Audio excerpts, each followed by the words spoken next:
Right, I think we should start and then hopefully Olu will join us as we progress. Thank you everyone for joining us and spending your time to hear what we have to say this evening. I know it's Friday and majority of us we are in lockdown, so hopefully it's an opportunity to engage in a more thought-provoking discussion and be able to hear some of the latest updates and learn from inciting panel of speakers that we've invited today. I hope you can hear me quite well. Before we kick off, just a bit of housekeeping. I'll be muting all the microphone and to minimize the disruption. We are expecting quite a good number of people to join. We have over 100 people sign up and we are live on Facebook and YouTube. So it should be, also we have an audience also following us on some of those channels. So we hope we're going to have a good and insightful discussion.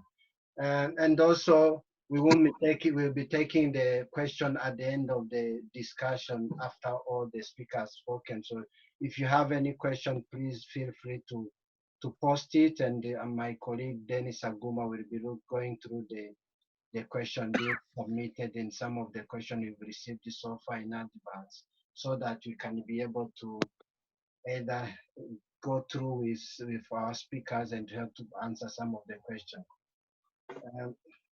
So before we start, I'll be a host today. My name is Eugene, and I'm the co-founder and CEO of SSD Consulting, and I'm also the chair of One Africa Network. And recently, I'm the chair and president of African Business Chamber based in Birmingham.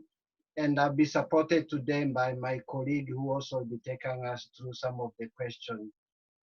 Dennis Aguma, who is a partner at SSD on enterprise development, and is also a co-chair to One Africa Network and a visiting lecturer Birmingham University, where he is doing his lecture in entrepreneurship ecosystem. So before we deep dive into the discussion, Daddy, come and look. Come see the caterpillar. Okay, I'm gonna. Sorry, I'll go on next Daddy, time. come see the caterpillar. Okay, go and show mommy, daddy, finish the meeting. Sorry about that. So before we start, I just want to take you through what One Africa Network is and what we stand for. So basically, One Africa was established 2 years ago as an initiative to support African entrepreneurs, investors, businesses, leaders, professionals within the Midlands. So we are one of the leading network within the region, focusing on supporting the minority groups. So our main focus is mainly advancing entrepreneurship, innovation, business excellence, inclusiveness, and sustainable economic growth through various initiatives, including networking, panel discussion like this, and also other business accelerator programs. So over the last 2 years, we've hosted various events and activities, bringing the leaders within the region to share their perspective, how we can empower the minority community to also grow and thrive within the society, and also participate positively within the economy.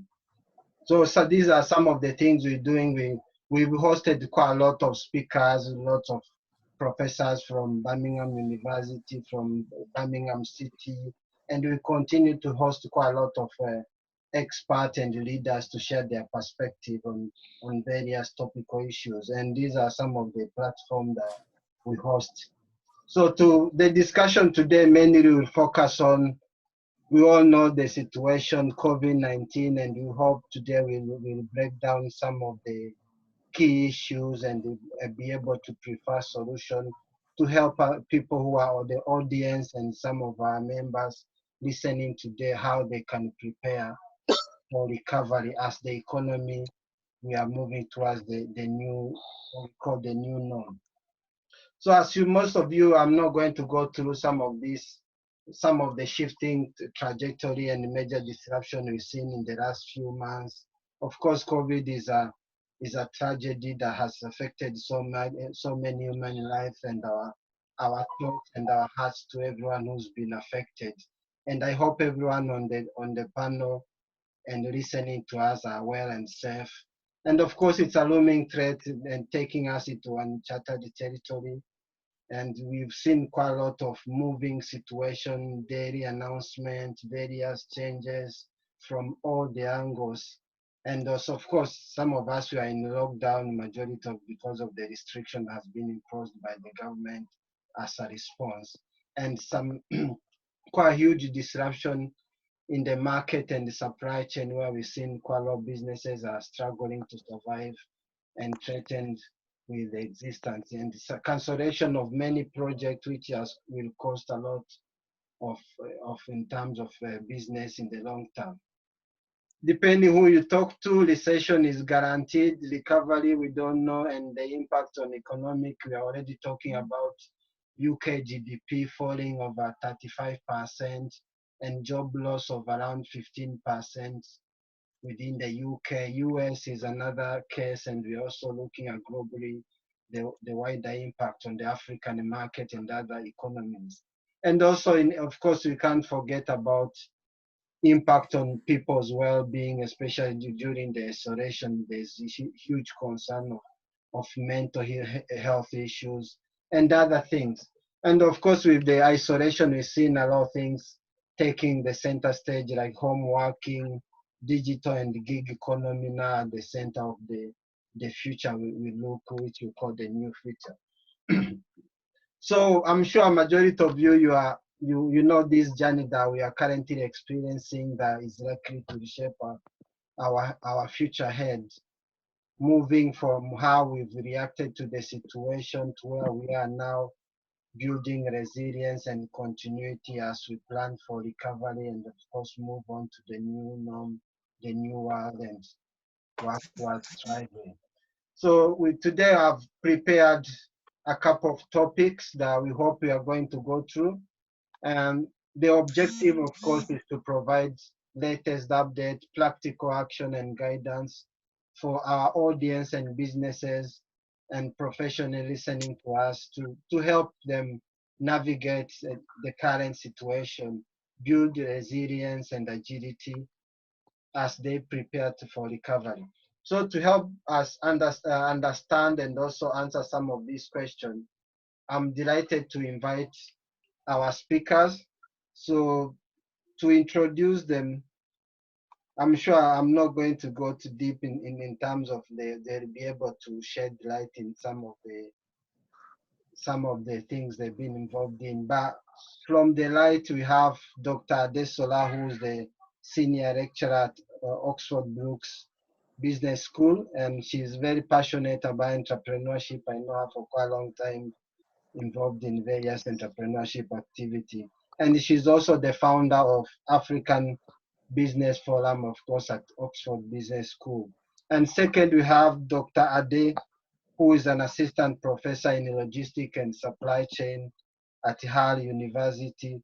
He led workshop on various interface of sustainability consultancy project, mainly focusing on supply chain, logistics, and operation. And hopefully you'll be able to break down some of the challenges we are seeing in terms of disruption within the supply chain.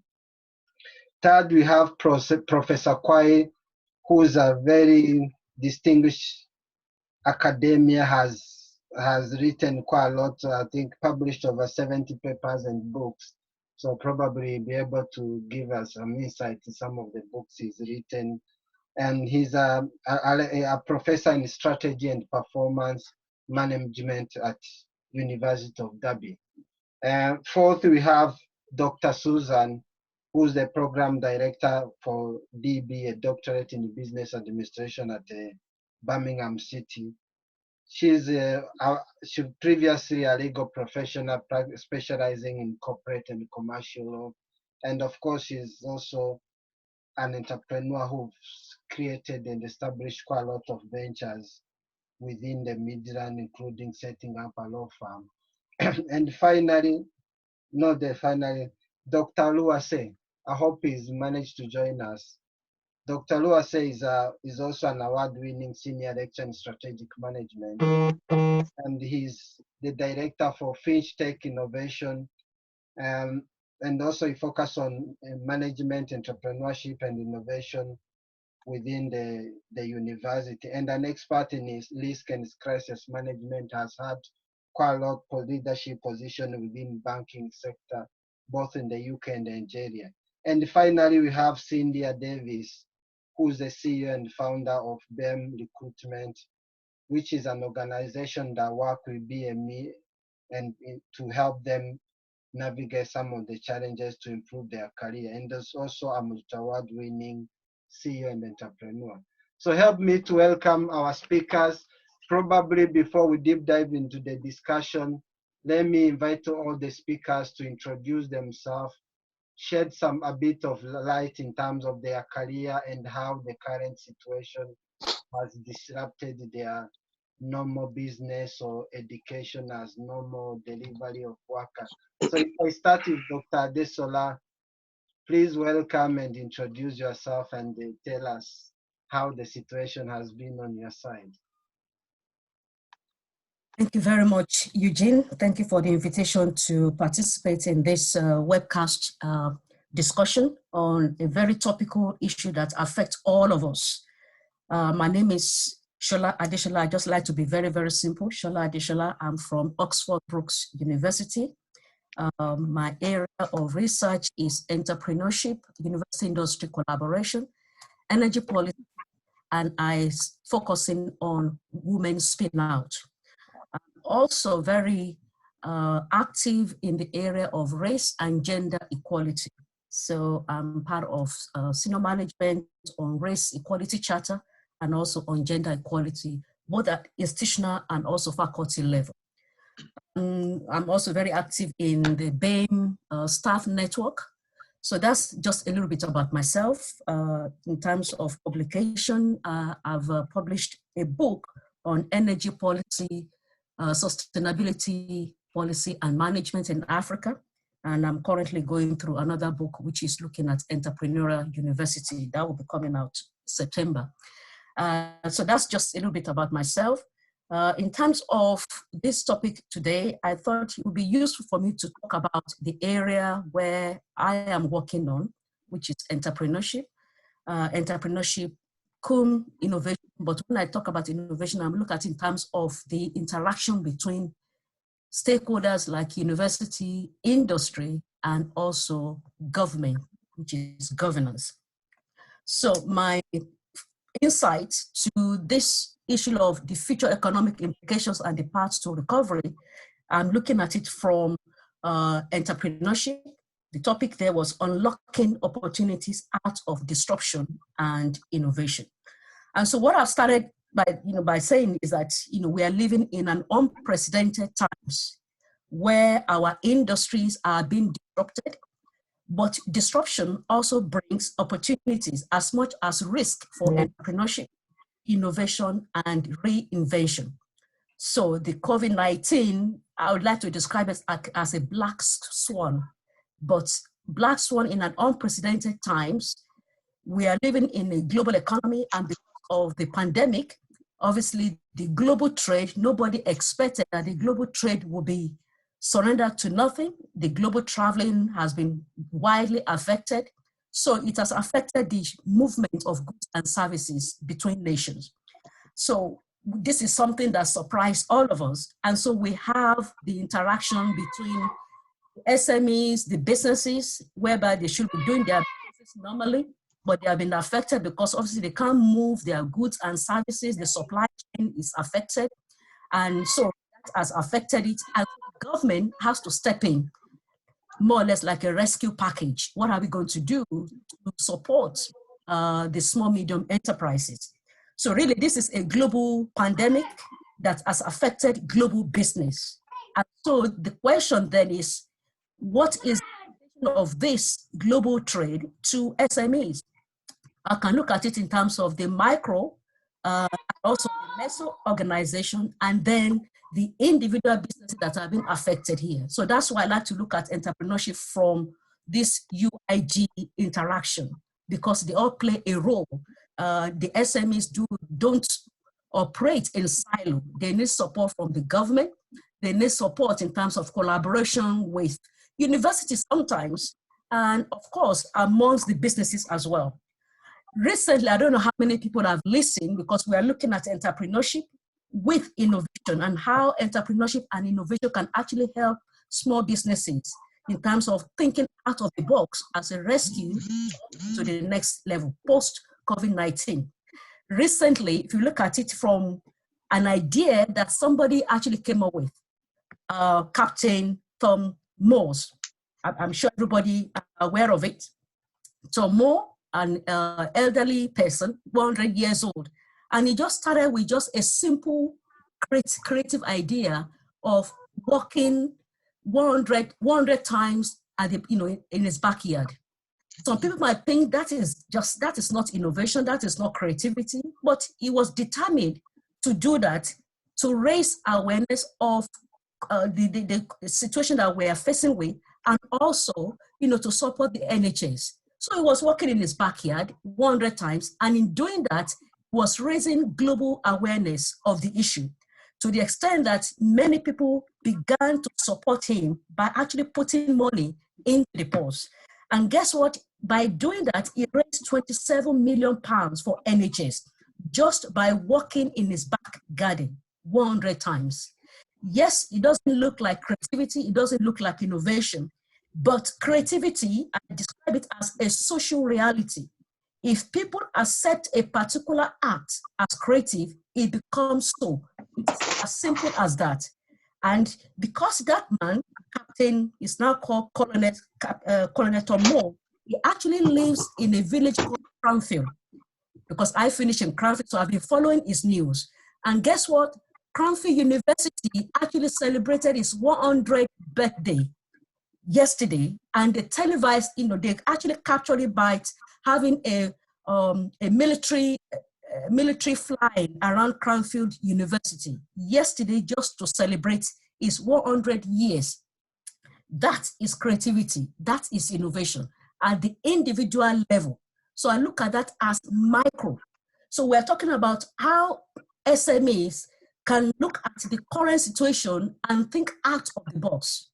Now, again, companies are responding to what is happening. And I'm sure you must have been reading in the news how small businesses are already creating businesses using alcohol, converting alcohol into hand gels. And they are producing hand gels and selling it to the NHS and hospital. That is thinking out of the box. Somebody just thought about it. Okay, there's scarcity, but there's huge demand of hand gels. And so when we look around us, we are seeing the entrepreneurial mindset being awakened out of disruption. It's disruptive market, but so people were thinking very, very fast. I'm going somewhere. So that's just another example. So a crisis does two things.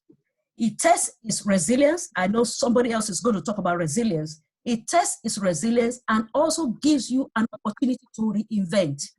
It brings us the opportunity to change, and that change is about innovating the business. And that's why I like to look at it as entrepreneurial innovation, if I can use that word. So what is required in this period, and all of us, whether we are entrepreneur or intrapreneur, as somebody working in an organization, but they're actually helping organization to become more creative and more entrepreneurial, is a change of mindset. How do we do that? It means that we need to learn, all of us need to learn how to handle crisis and handle crisis with a purpose. So what is the direction that we need to take, and how do we take that direction? And I'll come to that question. So understanding, the businesses need to understand that there's customers now have a change of attitude, their behavior is different. And so the businesses need to begin to understand how to approach their customers in terms of how they are thinking, how they are feeling, and how to approach them. So communication, for example, maybe the usual approach of reaching customers by email or telephone may have changed, but now that a lot of people are locked down, what type of communication can businesses begin to look at? So the businesses I wrote down, they need to discover a direction for their venture and learn how to speed up. So the time to market is also important. So two things is about the direction that businesses need to take, and that will be coming from their mission and their purpose, the why question. And having addressed that is to look at what speed they want to move in, and at what will be the best time for them to move into the market. So basically, what direction do we take? And that needs to be guided by informed research, because all the businesses are being affected. So making a decision in this time and going into post-COVID-19 will require businesses to do their research, actually knowing the market. Some of the businesses may have to move completely away from their current business area. And that means they are diversifying into a new business. Some might still stay there, but a lot of people might want to think about a new direction. So what direction do we need to take, and how fast do we need to be moving? I was reading something recently about a guy called Steve Blank.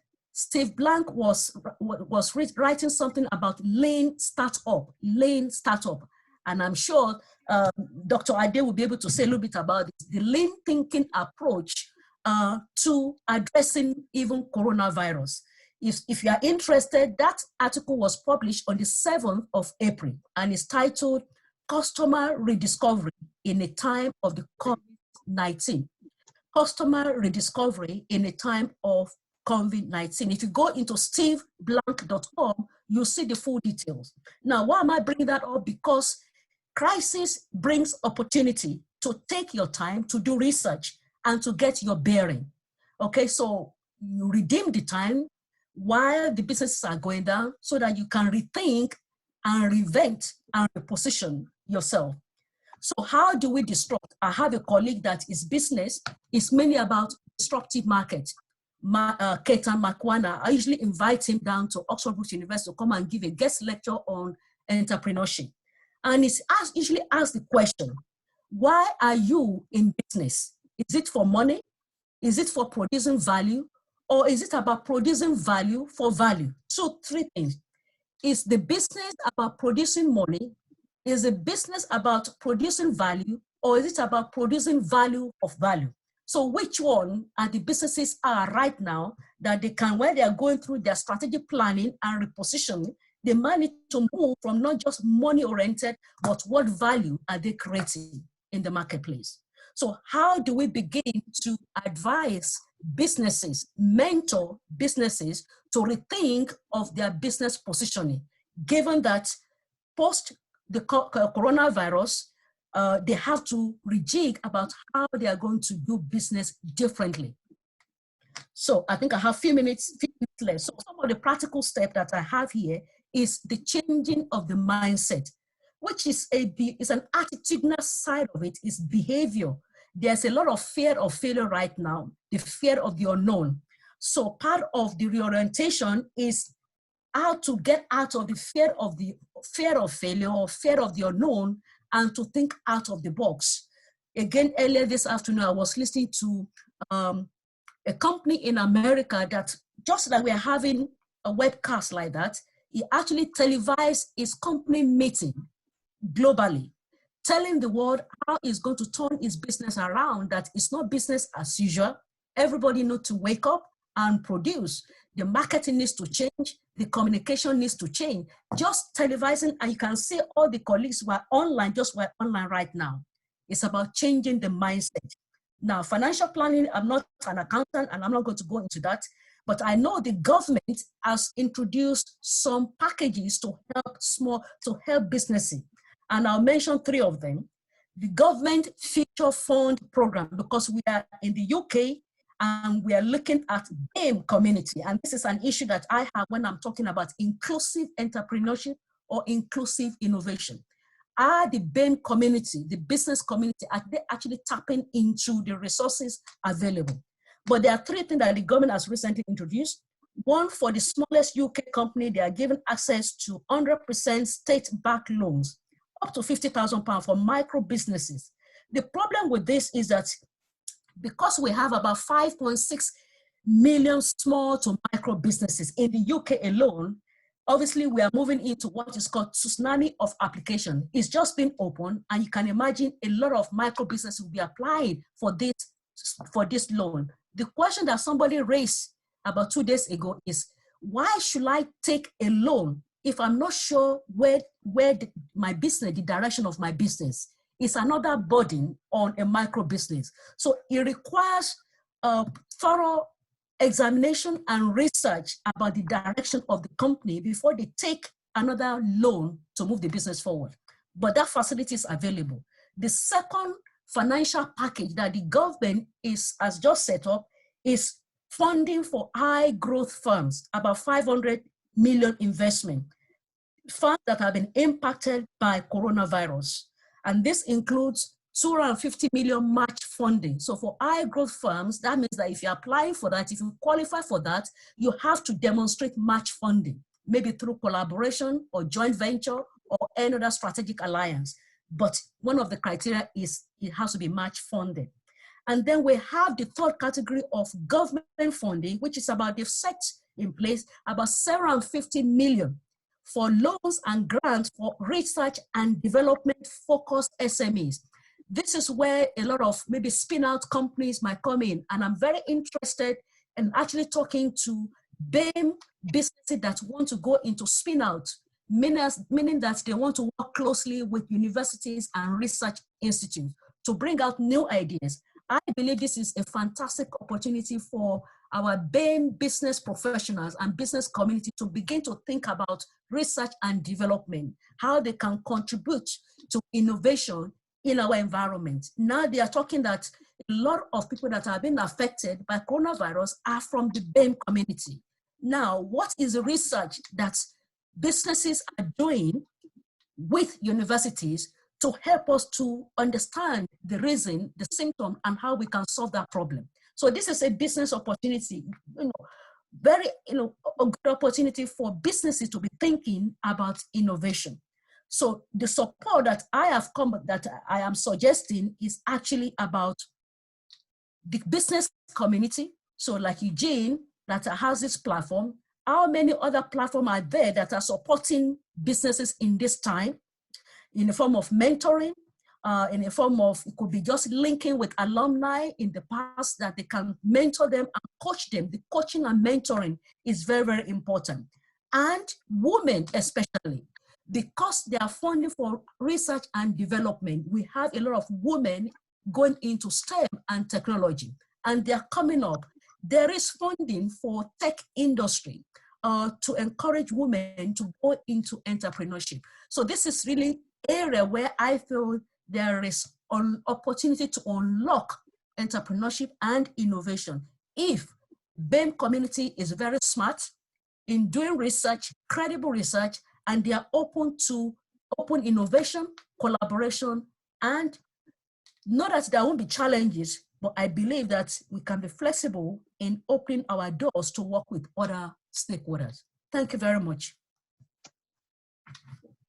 Thank you, Adesola, for that brief introduction and also giving us some insight in terms of how the crisis at the moment can also be an opportunity for us to look at, or business also to review some of their practices, transform, add value. And of course, it's a good you mention in terms of some of the opportunities available outside in terms of finance, funding for small businesses, especially. I like the way you touched on BAME, because at the moment the discussion with the government and some of the markets that are coming out, the BME community are likely to be most affected in the current crisis. And these are the community also learning some of the smaller micro businesses within, we see in the UK, I think around 80% of the UK business community is mainly SME. So they are likely to be impacted, and majority of them, quite likely, you said, they might be either not qualify for this funding, or even if they go for the funding, they need to think about their future plan before applying for funding.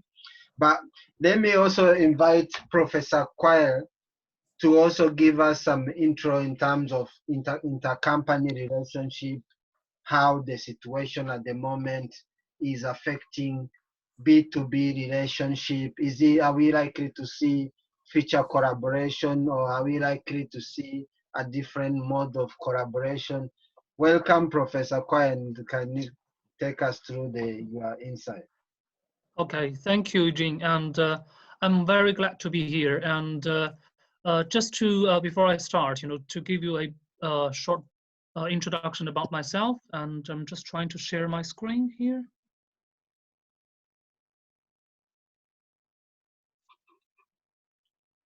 Okay, can you see that? Yes. Okay, excellent. So my name's Qile, and my friends and colleagues also call me Horace. So I'm based in the University of Derby at the moment, and as a professor of strategy and performance management. And so I'm also holding some positions in British Academy in Management as a council member, and also I'm serving for the Chartered Institute of Logistics and Transport. And so my main research is in the area of knowledge transfer in the context of interfirm relationships, alliances, and particularly supply chain partnerships. And also I look into sustainable supply chain management. Some of the colleagues I think here are sharing similar kind of areas. My other interests are in innovation processes and the strategies. And I have published over 70 papers in journals, books, book chapters, and conference proceedings. And some of them are in 4-star, 3-star journals. So today, I would like to share briefly about my views, on the current crisis of COVID-19 and its potential influence, okay, for the future processes and nature of business in regards to interfirm relationships and interfirm collaborations. So I do want to, re-emphasize, the unprecedented, impact and challenges that brought about, by COVID-19 to all sorts of, business and social activities. And colleagues has already, emphasized really well. And I think Sola has also mentioned about, economic downturn, and which is unavoidable, at least in the short term, in my view, and could be medium term. And so I probably give some of my views on, what will be likely to be the future, process and operations for businesses. And I think Sola also, mentioned about, new mindset. So I'm probably going to repeat some of those ideas which coincides with my, internal thinkings.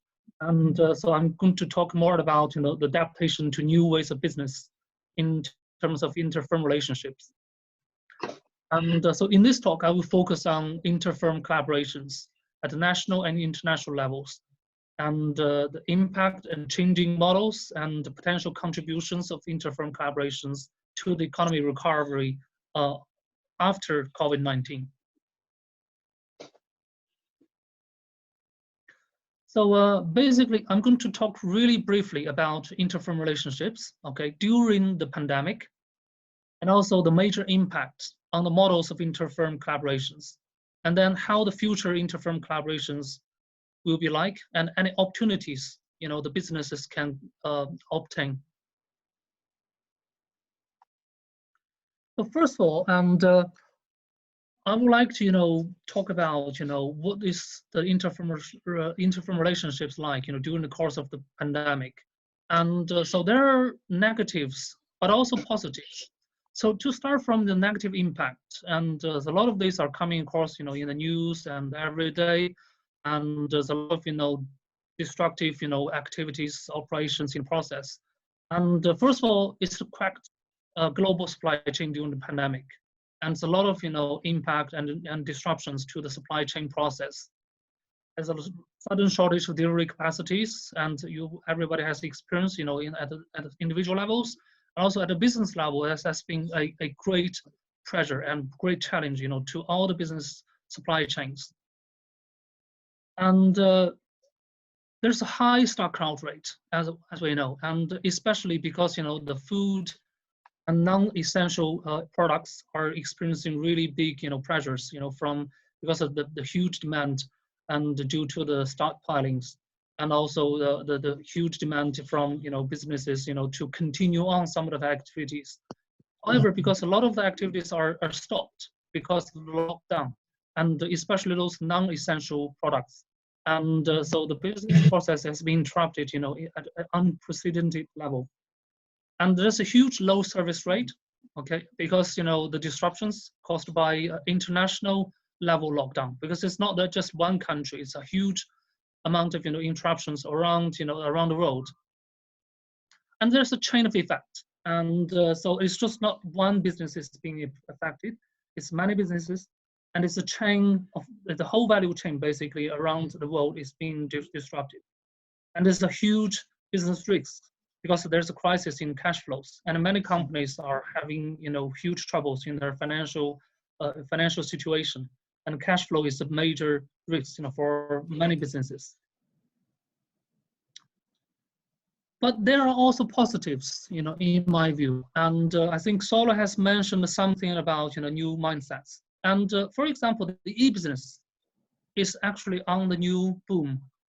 And online shopping is on the boom. And remote office, video conferencing, like what we're doing today, through Zoom, okay, Microsoft Teams, Skype, okay, they're all in a very good shape. And a lot of other online services are booming as well, especially, for example, online games. And social networks are also, improving quite a lot during the crisis. For example, I gained some, data from Amazon, and so they have, for example, the stock has closed at all-time high of over $2,000, on 14th of April, and with a much higher than expected revenue of 72 billion in the first quarter of 2020. And Zoom, and which is the tool that we are using today, and it's seen its share price to rise 41% since the 16th of February to the 14th of April.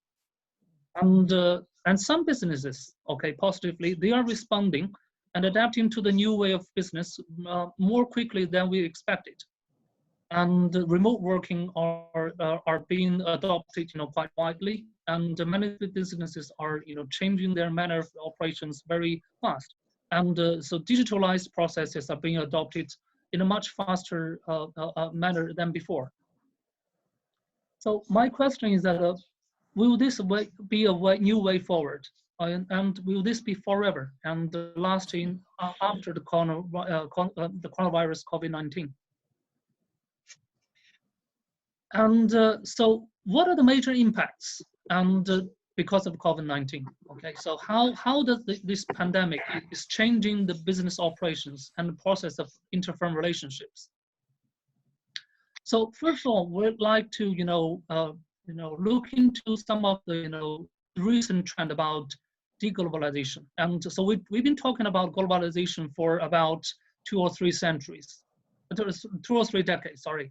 And so globalization has been a main trend, for the whole business and around the world. And we're talking about, how big business, around the world is integrated, how we, forming strategic alliances, across the world with different countries, developing countries, emerging economies, and developed countries. However, there's a new trend of deglobalization, okay? So it means a lot of countries are actually moving out of globalization trend, and which is not affected, not just by the business, willings, but also because of the political forces behind this move. For example, U.S. has exited, the TTP, the Trans-Pacific Partnership, and Brexit has been undergoing and it's been done, and U.S.-China trade war has been going on for over 2 years, and now this COVID-19, and all the border has been shut, and so a lot of transportation and international trade has been stopped, and a lot of governments and countries are thinking about holding on their exports, especially for food products. And also recently, President Donald Trump has reinforced again the importance of domestic manufacturing post-pandemic. because, you know, the Western countries has realized there's important, you know, needs, you know, for the developed countries, okay, like US and Europe, to restructure its business structure, and also to restructure its trade with other countries, especially, for example, with China.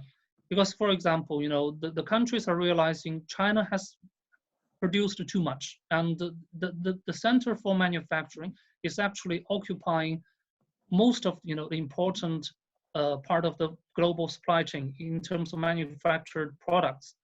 And during the pandemic, for example, you know, the very important resource for medical supplies like face masks, okay, and is facing a lot of, you know, shortages, you know, by many countries, especially from the Western countries like US, UK, or Europe. And but China can produce, you know, huge amount of, you know, this kind of products in a very short period of time. So this is why, you know, face masks, for example, as a medical supply during the pandemic, is largely, you know, in a shortage in the Western countries, but not in China. So this is actually, it is an example, you know, why, you know, Western countries are thinking about, okay, hold on, so we are not manufacturing any important supplies nowadays. So why should we rely on other countries, you know, for these important supplies? And what if, you know, in the future, we're facing other, you know, pandemics or other crises, you know, around the world? How can we survive, you know, in this kind of, you know, strange and crazy situations? So all these kind of forces are basically pushing towards a kind of more deglobalized world. And I'm not trying to overemphasize that, because globalization should still be the main trend, you know, for the future, okay? But deglobalization can be a new trend. And this new trend of deglobalization may impact on the global supply chain structure, okay? And for example, if the US is trying to, you know, retreat its manufacturing, okay, and remove it back into US, or if UK is trying to move a lot of manufacturing back to UK, or EU countries trying to move, you know, manufacturing back to EU, and so how can they cope the huge demand, okay, with the low cost that is, you know, basically offered by Chinese manufacturers? Okay, and if we want to change the global supply chain structure, okay, will other countries, or will European countries or Western countries like US be able to cope with manufacturing that's able to provide it by China? Because China has been the center of world manufacturing for too long, okay, for over 2 decades. And so what would it be like in the future? Okay, so this is probably a big question that's thought about, you know, by academics, by politicians, and by practitioners. So what will be the alternative? And the dilemma here is that, you know, currently, at least in the short term or medium term, and no one country can substitute China, okay, for the manufacturing capacity. And for example, China can offer good skill levels, okay, at relatively low cost. And the capacity of manufacturing is huge compared to other countries. And in terms of volume of production, efficiency, and labor cost, so China has a lot of competitive advantages and compared to other countries. And so the big question is, what will be the substitute? What will be the alternative? And this kind of, you know, thinking will probably influence the future structure of the global supply chain, especially for the inter-firm relationships.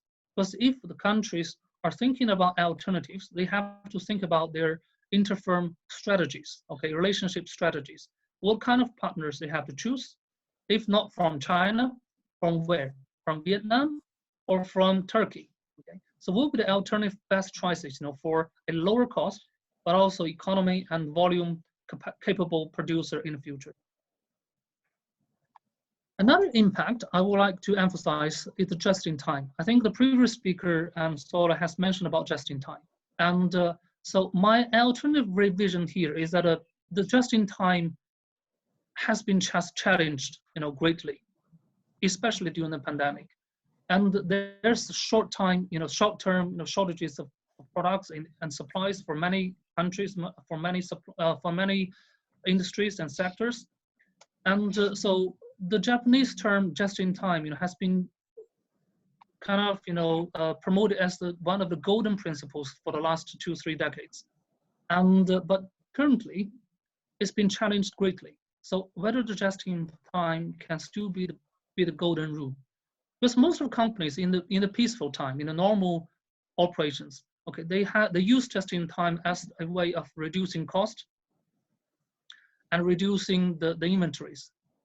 And so they reduce a lot of cost by just having the replenishment in place just in time. But the just-in-time concept has been challenged, not just once but twice. For example, if we recall, the Iceland volcano cloud in 2010, and so there's a very huge interruption to the UK food supply chain because of the ash, flying in air. And this time again, and the COVID-19 pandemic has, tested the supply chain again. So there's a big, for example, shortages in food in some of many of the supermarkets because of the stockpiling. And many of our businesses are facing big difficulties because they do not have enough inventories to meet the supply. And so this is one of the, the main challenges that is, basically, making the just-in-time to be less kind of precedent than before. So we are calling for here better strategies for new inventory schemes. Okay, so do we still use just-in-time all the time, or do we need to think about alternative supply chain strategies, and how do we manage that in the future? But my question here is that there's a big ambidexterity for future supply chains. So if we want to focus on low cost and seamless supply chains, it seems that just-in-time relationship is still the best model to follow. But on the other hand, we want to have quick responses, and sufficient buffering capacities during crisis. For example, the coronavirus today, or there might be future crisis in the future. So do we have quick response and able to meet those mounting demands and from the society? So there's a big dilemma here, facing all business. So they need to make a big decision here. So what will be the future strategy? So how can they adapt to the different situations? And so in correspondence to this, dilemma, so I'm thinking about there may be a dilemma in terms of long-term stable relationships versus the flexible and dynamic relationships. So what will be the best choice? So do we hold on long-term and stable relationship in the future, or do we have more flexible and dynamic relationships? So what would be the best choice, for businesses when they're thinking about inter-firm relationships? And the third important impact that I can foresee is the rising cross-sector collaboration and trans-sector businesses. And as you know, there's a lot of examples, nowadays during the crisis, that businesses are collaborating widely and cross sectors. For example, General Motors and a ventilator manufacturing in the US, so they have started to combine cutting-edge technologies to produce ventilators in a mass production manner. And Tesla, for example, has started to produce ventilators, and luxury brands like LV, Chanel, and Burberry's has started to produce face masks. And Lego also started to produce PPEs. So examples are plenty, Dyson and HP, they are using, renowned technology actually to produce what is needed by the society. And also there's a lot of, cross-sector, like in public-private partnerships has been formed for quick response and for humanitarian purposes during the crisis. But these are actually giving us new hints now. And as Sola mentioned, this is a new opportunity. So a business transferability is taking place. So businesses are actually not just producing within their own initial original sectors, but they're producing cross sectors, and they're collaborating cross-sector in cross-sector manners. And the fourth impact that I observed is the cooperative relationships. And it is important to note here that UK government, for example, has recently temporarily relaxed the competition laws and to allow supermarkets, okay, to work together for coronavirus response. And so basically competitors can share their stock levels to distribution centers, delivery vans, and even inventories, okay, to meet the supplies of the society. And so this is the short term, and probably it's going to be a response to the urgent crisis. But will this be having any implications for the future? So we need to wait and see. And actually, the competitive relationship has been experienced by a lot of companies already. And so, for example, stockpiling, core stockings and delivery and sharing has been practiced, by many companies already. So will the crisis actually reinforce this trend and making competitive relationship, even more practical and more adaptive? And there's huge cost, for sharing practices across, business communities, and not just within the same sector, but also across different sectors. So as I mentioned, there's a lot more cross-sector collaborations. And so this probably will be a future phenomenon and lasting, beyond the pandemic.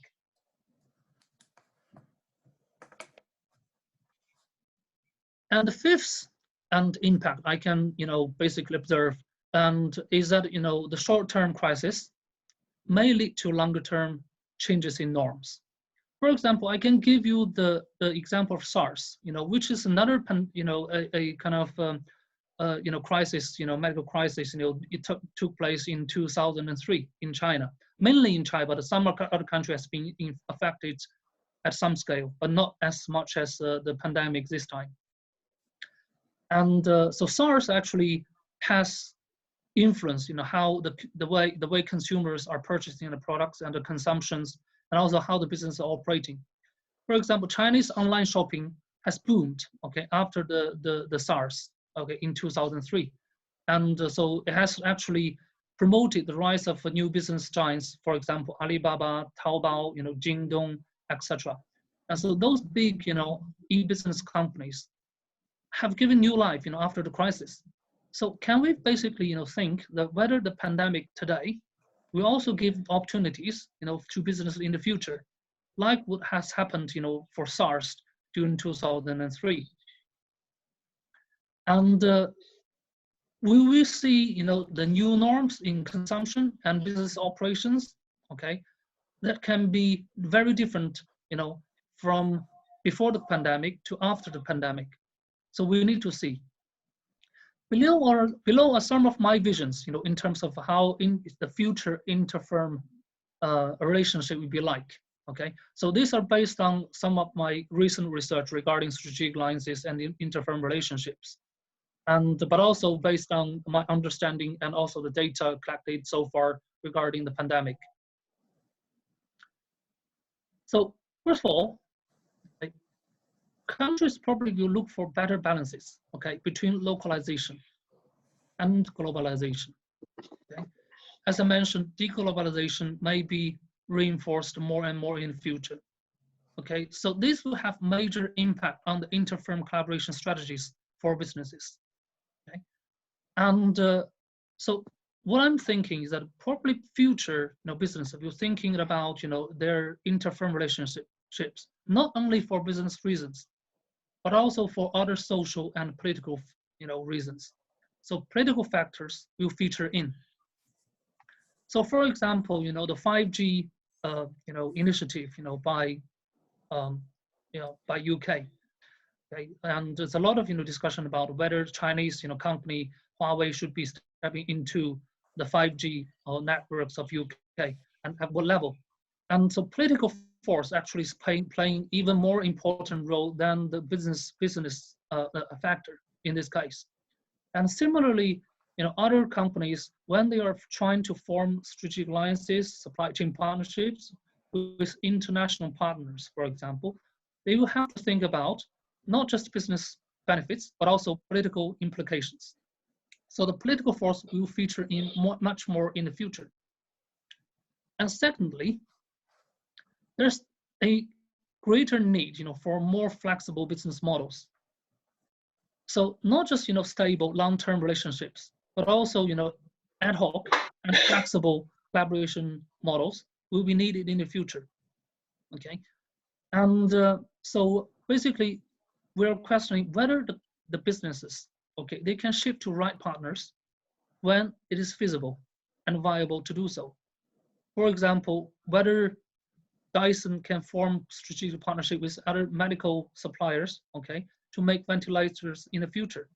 The recent news saying that ventilators produced by Dyson is no longer needed by the government, but Dyson is still keen to produce it because it just started the project already. So probably they will get into the medical, industry in the future. Who knows?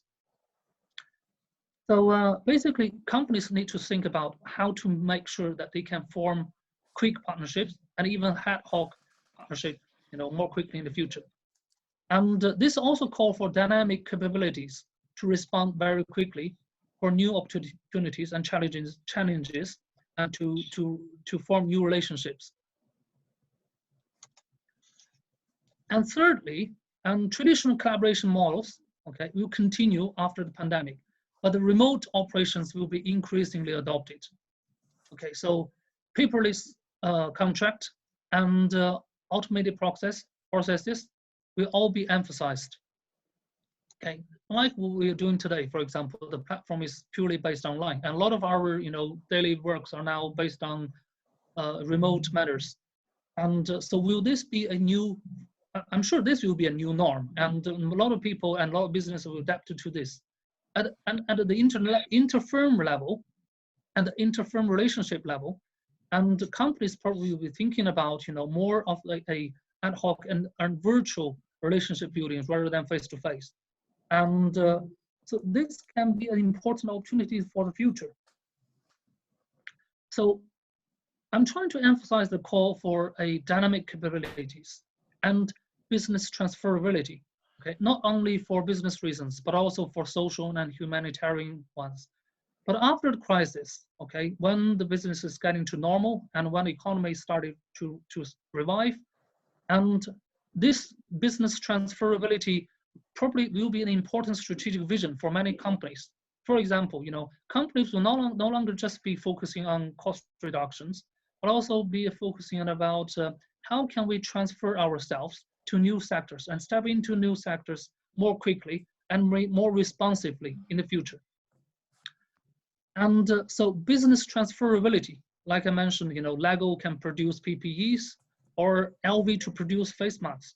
This can be an important capability for the future.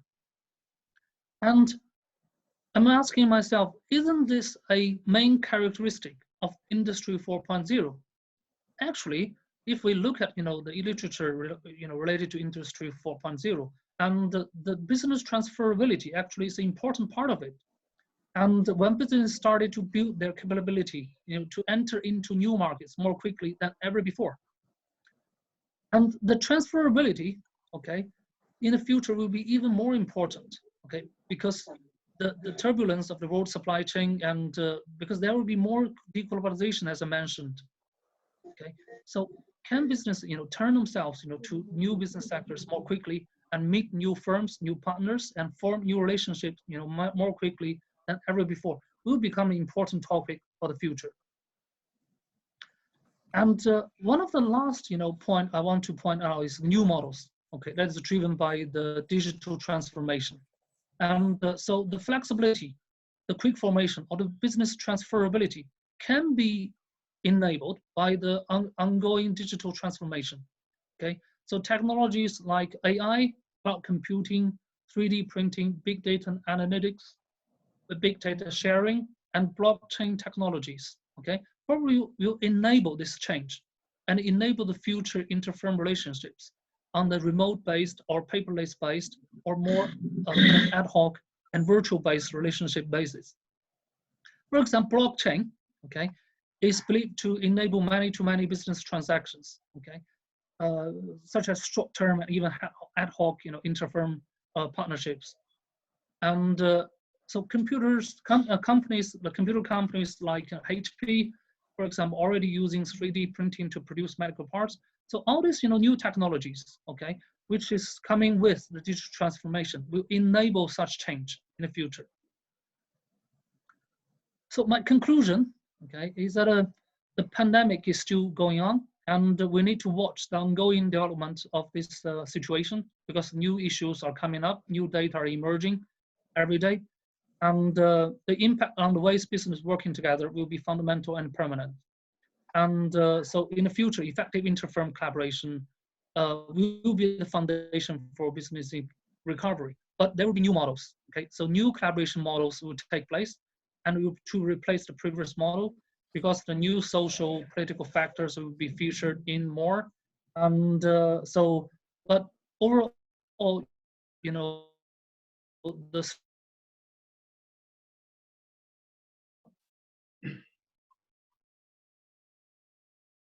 Hello, Qile.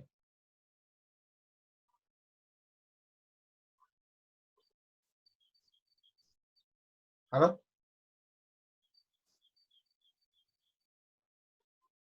Oh. Can everyone hear?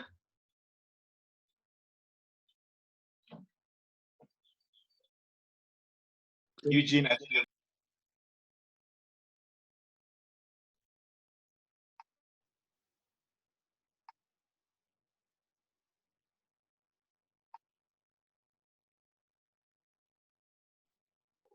Okay, can you hear me?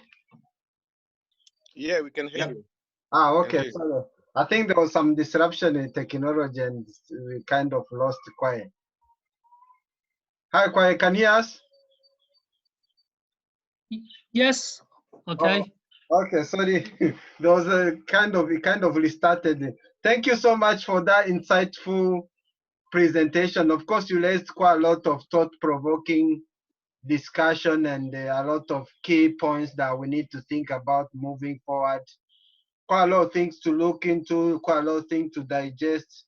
You mentioned a few things that especially the globalization that has come to light, Brexit, US-China trade wars, and of course, disruption in the supply chain for companies and countries looking for new sources. Actually, surprisingly, yesterday we had another discussion looking about Africa economic development, as Africa might be an alternative to China for companies looking to diversify their supply chain. So quite a lot of things you raised up in your discussion, and this kind of lead us to our next speaker, Ade. So probably he can help us to answer some of the supply chain challenges and disruption now which Qile had just raised in terms of all these issues as a result of Brexit. Of course, we know the risk will continue to prevail and we need to plan. So if you don't mind, because now we are constrained with time, yeah, just that's fine. maybe touch through some of the key points and in terms of the supply chain. Thank you, Ade. Just introduce. Okay, no worries. I would introduce myself quickly, and I would also share my screen. I think Qile has set a good precedent for me to also do that. So I'll just share my screen quickly, and I'm not sure if you guys can see. If you share it, okay, yes. Can you see my screen? Yes. Right. Okay. So yeah, very quickly. I think I'll do that first. I'll do this first. Yeah. So my name is Oyedijo. I'm an assistant professor at the University of Hull Business School. My focus of expertise is in logistics and supply chain management. These are my research areas: supply chain management, operations management, relationship management. Lately, I've also been looking at humanitarian logistics. I've been doing some work on Ebola in West Africa, but at the moment, COVID-19 is making the topic quite important. But very quickly, I'll go into somewhat encompassing or comprising of what Dr. Sola has already spoken about and what Professor Qile has actually mentioned already, which are some of the key practices really that would hopefully strengthen the supply chains and operations of businesses in the UK. This is from research I've been doing so far that I've or some of my research papers are almost published now in top high-ranked journals in operations and technology management research stream. Okay, but very quickly, I think some of the audience might not actually understand what a supply chain is. So it's quite important that we go back quickly just to give people an understanding. A supply chain is quite multifaceted. It is very complex. So sometimes, you know, it's really from a focal firm's perspective. This particular slide gives us a brief understanding of what it is. It's quite important that businesses understand supply chains pre-COVID or post-COVID. It's quite important that every business understand what is our supply chain, what does our supply chain consist of. But Eugene mentioned that what are some of the issues that businesses are probably going through right now. I think one key issue is regarding labor, because of course COVID-19 poses a threat for people to go to work. You know, if businesses are in food, in manufacturing, in tech, whatever business that is part of the supply chain now is facing labor issues. And that's causing and posing a lot of threats for the efficiency, the effectiveness, and some of the capabilities already existing in the supply chain. Also, the second challenge that I have found from my readings are the movement of goods are disrupted at the moment. You know, so businesses are finding it very challenging to move goods from one point to another, and that's one of the primary functions of the supply chain, to be able to ensure that the customer, the end user of the product or service, gets the goods. So at the moment, COVID-19 is impacting a lot on the movement of goods and services. Also, the provision of the services as well is really affected. It's affected a lot by COVID. So these are some of the challenges that I'm going to highlight quickly. But as a result of COVID-19, I feel businesses in the UK are having issues. There are a lot of asymmetries that the COVID-19 has caused. In operations management, we call that the bullwhip effect. So it's causing a lot of forecasting asymmetries, usually because businesses are not sure the type of demand to expect. We saw 2 weeks, 3 weeks, 4 weeks ago, you know, the rise in demand for tissue paper. We saw the rise in demand for rice, particularly in the food supply chains. We also saw the low demand for flights. So people didn't want to travel. People are restricted to travel because of COVID-19. So there's a lot of information failure there, asymmetries, bullwhip effect between end consumers and suppliers. Also, another issue that is prevalent at the moment is that it is very evident that UK supply chains are not resilient, or they are resilient but are not resilient enough to handle certain issues such as the COVID-19. And that causes, or that poses some interesting concerns for businesses. If COVID-19 ends, we all hope it would end, but how are we going to continue to sustain ourselves to get prepared from a resilient perspective? So that's quite important. Now, to touch quickly on what Dr. Sola said, COVID-19 also poses some interesting benefits for businesses in the UK. You know, it increases some of the levels of competitiveness actually for both public and private sector firms.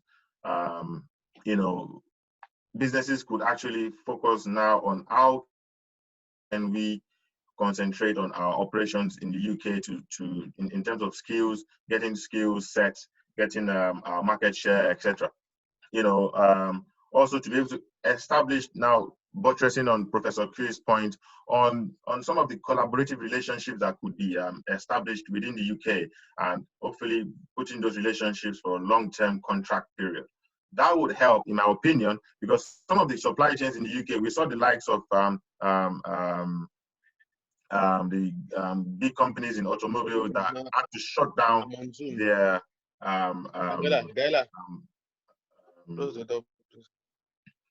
businesses in the UK that had to shut down their manufacturing because they were sourcing parts from China, and as a result of that wasn't sustainable. That wasn't helping businesses to meet some of the requirements of end consumers. So it's quite important that some strategic collaborations are set in the UK. what should be done, in my own opinion, as a researcher in logistics and supply chain? I feel businesses need to consider innovation. Businesses need to sit down now and say, okay, what are we going to do to be able to handle issues like this in the future?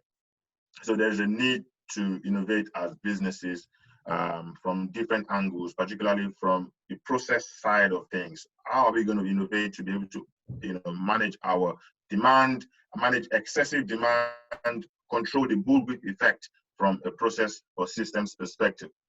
Also, the workforce is actually quite important. We all talk about supply chains and operations, but we forget to the important role of people in the workforce. And I feel like a lot of businesses at the moment were struggled a lot with the workforce.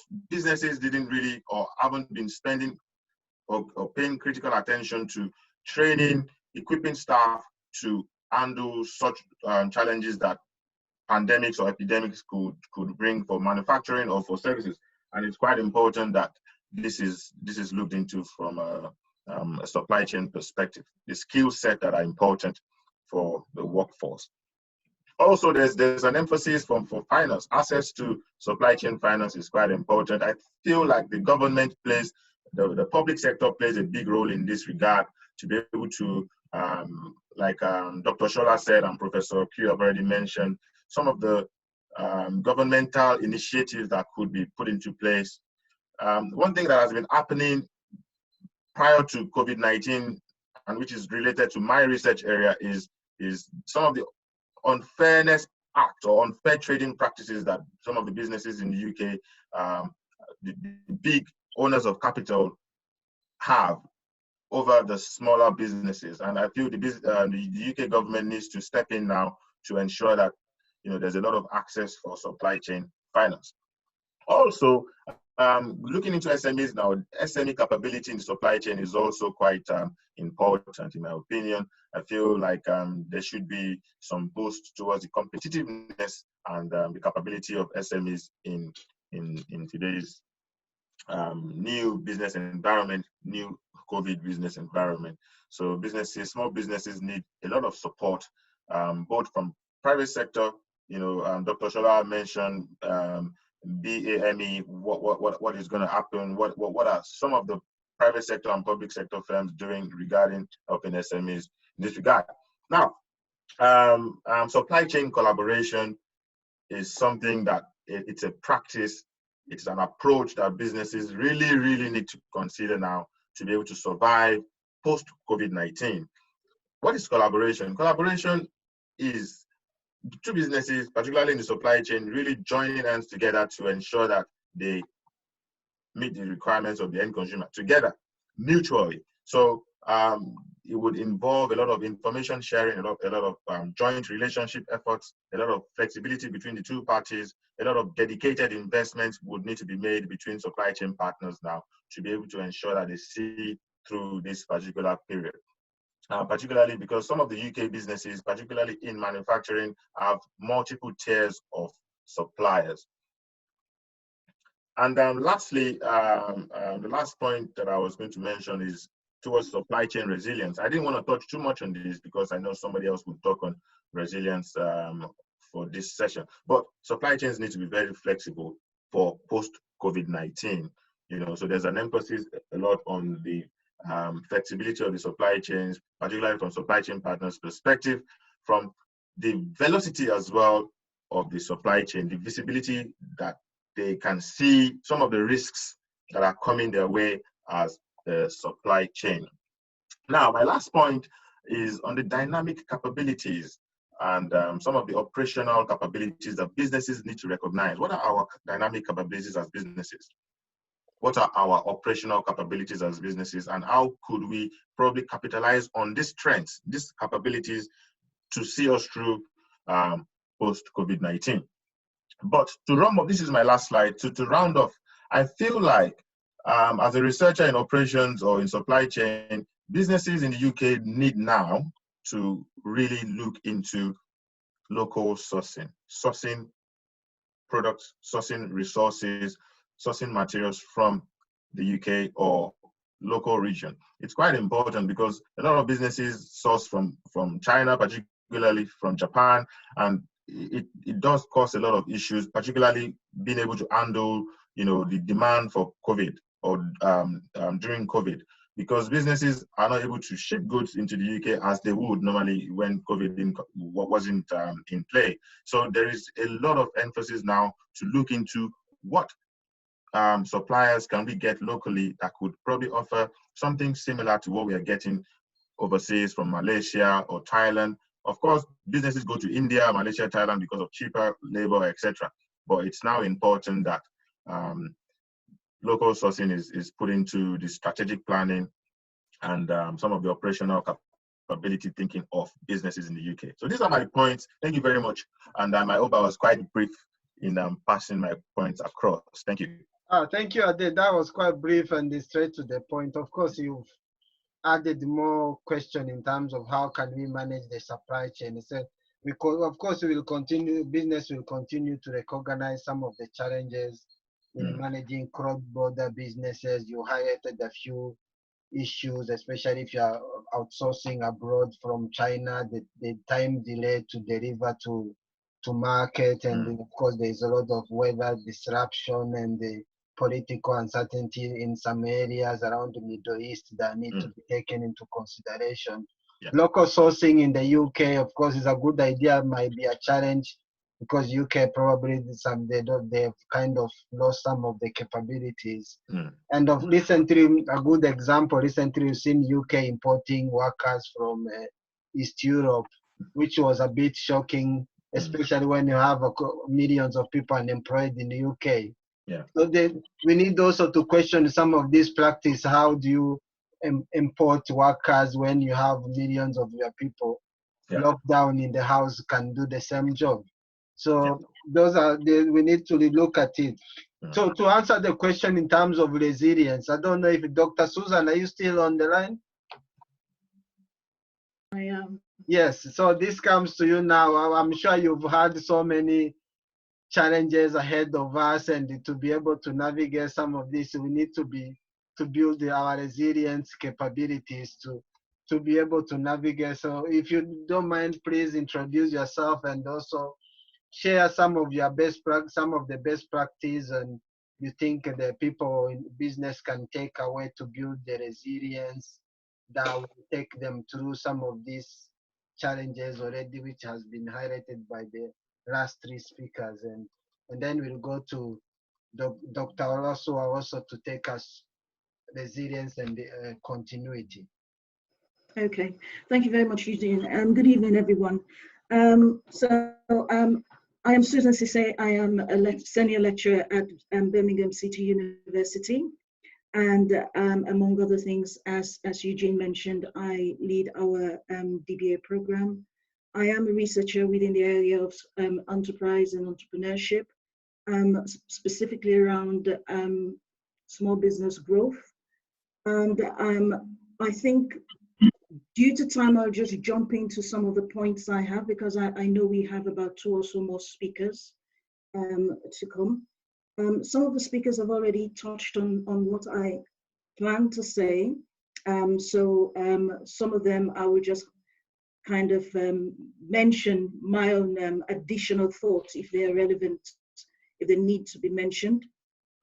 Now, from the small business perspective, if we are looking at COVID-19, obviously we know that there are various challenges, and as Sola has mentioned, and I think Dr. Ade and I think Horace as well have mentioned it, there are these package of support, but as Sola rightly said, the issue here is, particularly when you start to think about businesses within the Black and Asian minority groups, the question then is, how accessible are these supports? These groups of businesses are generally classified as hard to reach businesses, and they are hard to reach simply because they do not engage with the formal structures. But when you look at the package of support, if you talk about the business interruption loan scheme, the self-employment, etc., these are channeled through formal platforms which these communities do not necessarily engage with, which then raises the question, then how accessible are these type of support to these businesses? We also have to question the issue. Even the formal businesses, we know that there are issues around access. We know that The Guardian published, I think about 2 weeks ago, an article saying that only 1 in 5 of the businesses that have actually applied for these grants have actually received them. So even within that formal structure, there are difficulties in terms of access, and even more so for businesses within certain communities. Now, you may say, why is that really relevant?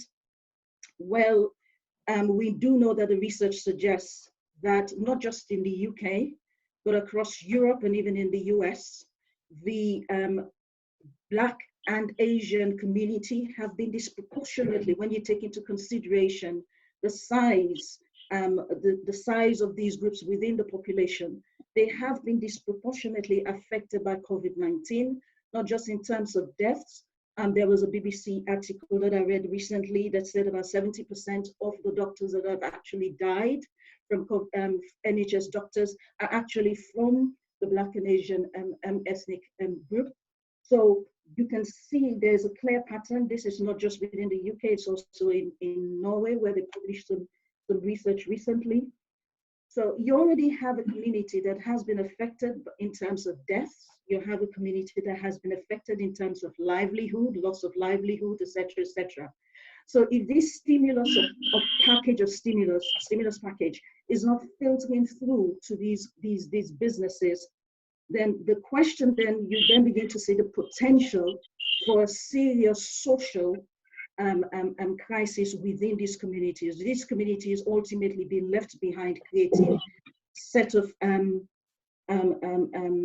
challenges going forward. However, I know that at the moment, the focus seems to be on the economic side of it and not really a lot on the social side. As we could see, today's title or topic of discussion is looking at the financial or economic implications. But I think it is important for us to start having these conversations. So focusing now on the economic side of it, then we're talking about what would be the future implication. I think, firstly, we have to ask ourselves, what would the future look like? And Horace has mentioned that, indeed, right now, the wheel is still spinning. We don't know where it's going to stop, so we can't really tell what the future is going to look like. There are a number of speculations, etc., etc. But the key point here is we have no way of knowing whether these are going to remain, these changes that we see, are they going to remain, or are they going to fade away once we get out of lockdown, or are they going to evolve? And so I think the first thing I would suggest to businesses, because one of my roles within the school, the business school, is actually working with small businesses and giving advice in terms of growth, etc., etc. And one of the things I have been saying, the few that I've engaged with in these past few days, is once you need to react, try not to react too quickly, because you need to understand, firstly, the changes that are occurring and whether these changes are going to actually remain post-COVID or whether they're just a flash in the pan, so to speak. Now, I will come back to that point in a minute. Moving on, in terms of what the future is going to look like, however, it is going to be determined by our individual business. I mean, recovery at a national level is going to be different across different countries, as it is going to be for businesses. But if we have to think about how do we prepare, I think there are two things that we need to consider in terms of preparing. One, consumer behavior. Yes. Now, how quickly, the research suggests, I was reading the paper from McKinsey, that suggest you had these researchers who looked at trend of recessions over a 20-year period. And from that, they identified that consumers tend to drive, tend to be the key drivers in recession, and they're also the key drivers in recovery. And so we then obviously realize that the key factor, one, in terms of preparing for recovery, is looking at your customers, your consumers. How are they behaving? How are their business, their patterns, their preferences? Is it changing? Is it evolving? Etc., etc. The next is then looking at, well, what can I do and what are the changes I need to make? Now, if I give an example, I was reading this newspaper article about this club in Berlin that is now doing virtual clubbing. I mean, so they started streaming, I think, about 2 weeks ago, and they have about 5 million people signed up to club virtually. Who would have thought that post-COVID-19, you also had this opera as well that had 160,000 people sign up to attend an opera, virtual opera. So again, would these behaviors continue? And I think if I'm to summarize, I think our businesses generally are usually small, and small businesses, I'm thinking, one, you have you have the following scenarios, if I could say. The first is where your business doesn't change in any fundamental way. Take, for instance, if you're having a hairdressing salon, or you have a restaurant or a cafe. Is it going to change the way you do business, the way you serve your customers? Is it going to change in any fundamental way? So in that case, then what should you be thinking about in terms of recovery? Once things settle down, your customers, especially for businesses where you target people within your community, they are going to come back because these are services they need. So therefore, what is critical for you is, in terms of preparation, is, well, what are the changes in terms of regulation that the government is going to put in place? Because you know that definitely going forward, there's a lot of concern around kind of proofing the population for future recurrence. So we know that we're going to have changes in regulations. You know that you also have to then think, well, how can I kind of set up my business so that it is able to kind of conform or comply with these new changes in regulation? So that is one way you could start thinking about preparing for recovery. You have other businesses where, again, the customers will come, but during COVID-19, their preferences and their mode of consumption has changed. Now, in such cases, then what you need to be thinking is, what have I learned from COVID-19? Now, I'm actually affected by this because just before all of this, my friend and I, we started a new business. And then COVID-19 hit, and we can't function. So we had to, what are we doing now in terms of recovery? Well, we have used this as an opportunity, firstly, to revisit how we do business, the models, what we thought were crucial, were important, or we had to do it this way, or we have to do it this way. We're beginning to realize that, you know what, we did not need to do it that way. There are other creative ways we could do this. And so we are using this period to kind of revisit our model. And I think that is what we need to be thinking about. May have the tendency of just waiting, and I'm not making any decisions at the moment. And I think that is a bad place to be right now in business. You need to be making some forms of decision, even if it's just, as a previous speaker said, I think it's Horace and Ade, even if it's just revisiting your supply chain, thinking, how do I serve my customer? How can I improve that? What have I learned from COVID-19? What changes can I make to adapt? You may need to learn and unlearn. That is another thing we have to be ready for. But being willing to adapt and be flexible and just move with your customers. And this is where agility comes in. I'm not going to go into much detail there because I know another speaker will be talking about being agile. But it's about making small incremental changes so that you are able to kind of scale up or scale back as you need to. But it is the key point here, I think, to round up is going forward, trying not to be static. You have a lot of things around us. We have loads of things around us. And my thinking is the things that we cannot control, they're out of our control. Whereas businesses and as business professionals, we should rather focus on what is within our control. and develop plans and clear plan of action, being informed by the external environment, but using that to develop a clear plan of action in terms of what am I going to do? How do I get myself back on track as quickly as possible post-COVID-19? I'll stop here for now, and I will be around for any questions later.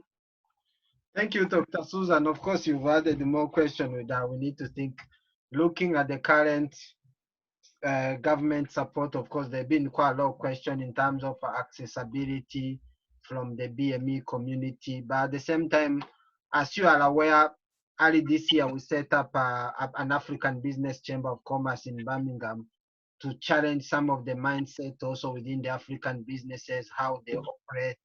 Because some, especially some, majority of you might know, some African businesses, they are not very structured. Their financial management are poor controls. That's why they lack access. They don't access normal high street grant or financial support. So even this support that the government has provided, they've struggled because some of them, when you look at their cash flow, their management infrastructure is very poor. And also, of course, another thing you've raised is to rethink. Business need to rethink the way they operate. We've tried to challenge some of the BME businesses in terms of how they can improve their digital strategy, going online, especially shops or restaurants. They tell us that sometimes their customer don't come online, but this time now has called them to rethink their marketing strategy online, having the online presence and looking some. So there's quite a lot of things to think. These challenges is a good opportunity for businesses to overlook their business model, their delivery approach, their thinking mindset. But going forward, probably let me invite Oluwasoye also to take us how we can build continuity as we go along to help us through the recovery. Oluwasoye, welcome. Can you hear me? Hello? Unmute him. Hello, can you hear? I can hear you now. Okay. So welcome. Introduce yourself and take us through. Clearly, you've had so many challenges raised by previous speakers and quite a lot to go through. And now we are building resilience for continuity. Absolutely. How do we maintain that? Because clearly, ahead of us, there's quite a lot of things to think through and a lot of uncertainties and risks that need to, and lots of things that are the future is not known. I think that's I've been listening very carefully to the conversation so far, and it's been awesome. It's been interesting. I think over and over again, one of the things that is emerging from all the previous speaker is this emphasis on resilience and the need to actually, business continuity is at the heart of all this. I'm just going to quickly introduce myself. I will not take much of our time. I know our time is already past spent. So I'll see if I'm able to share my screen.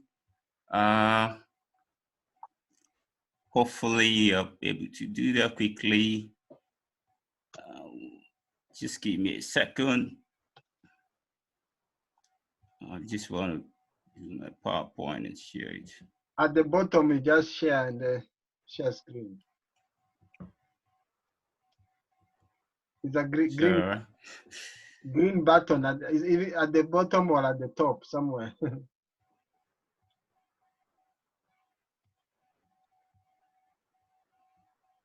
Oh,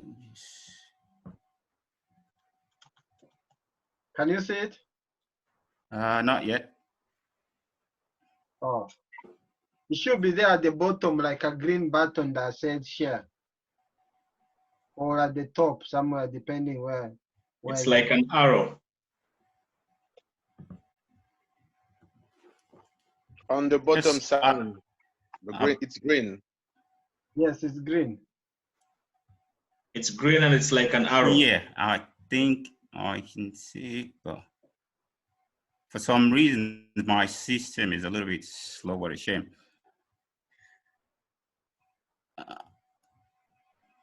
Come on.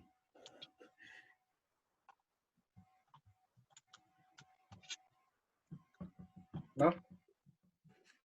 I will just carry on because it seems.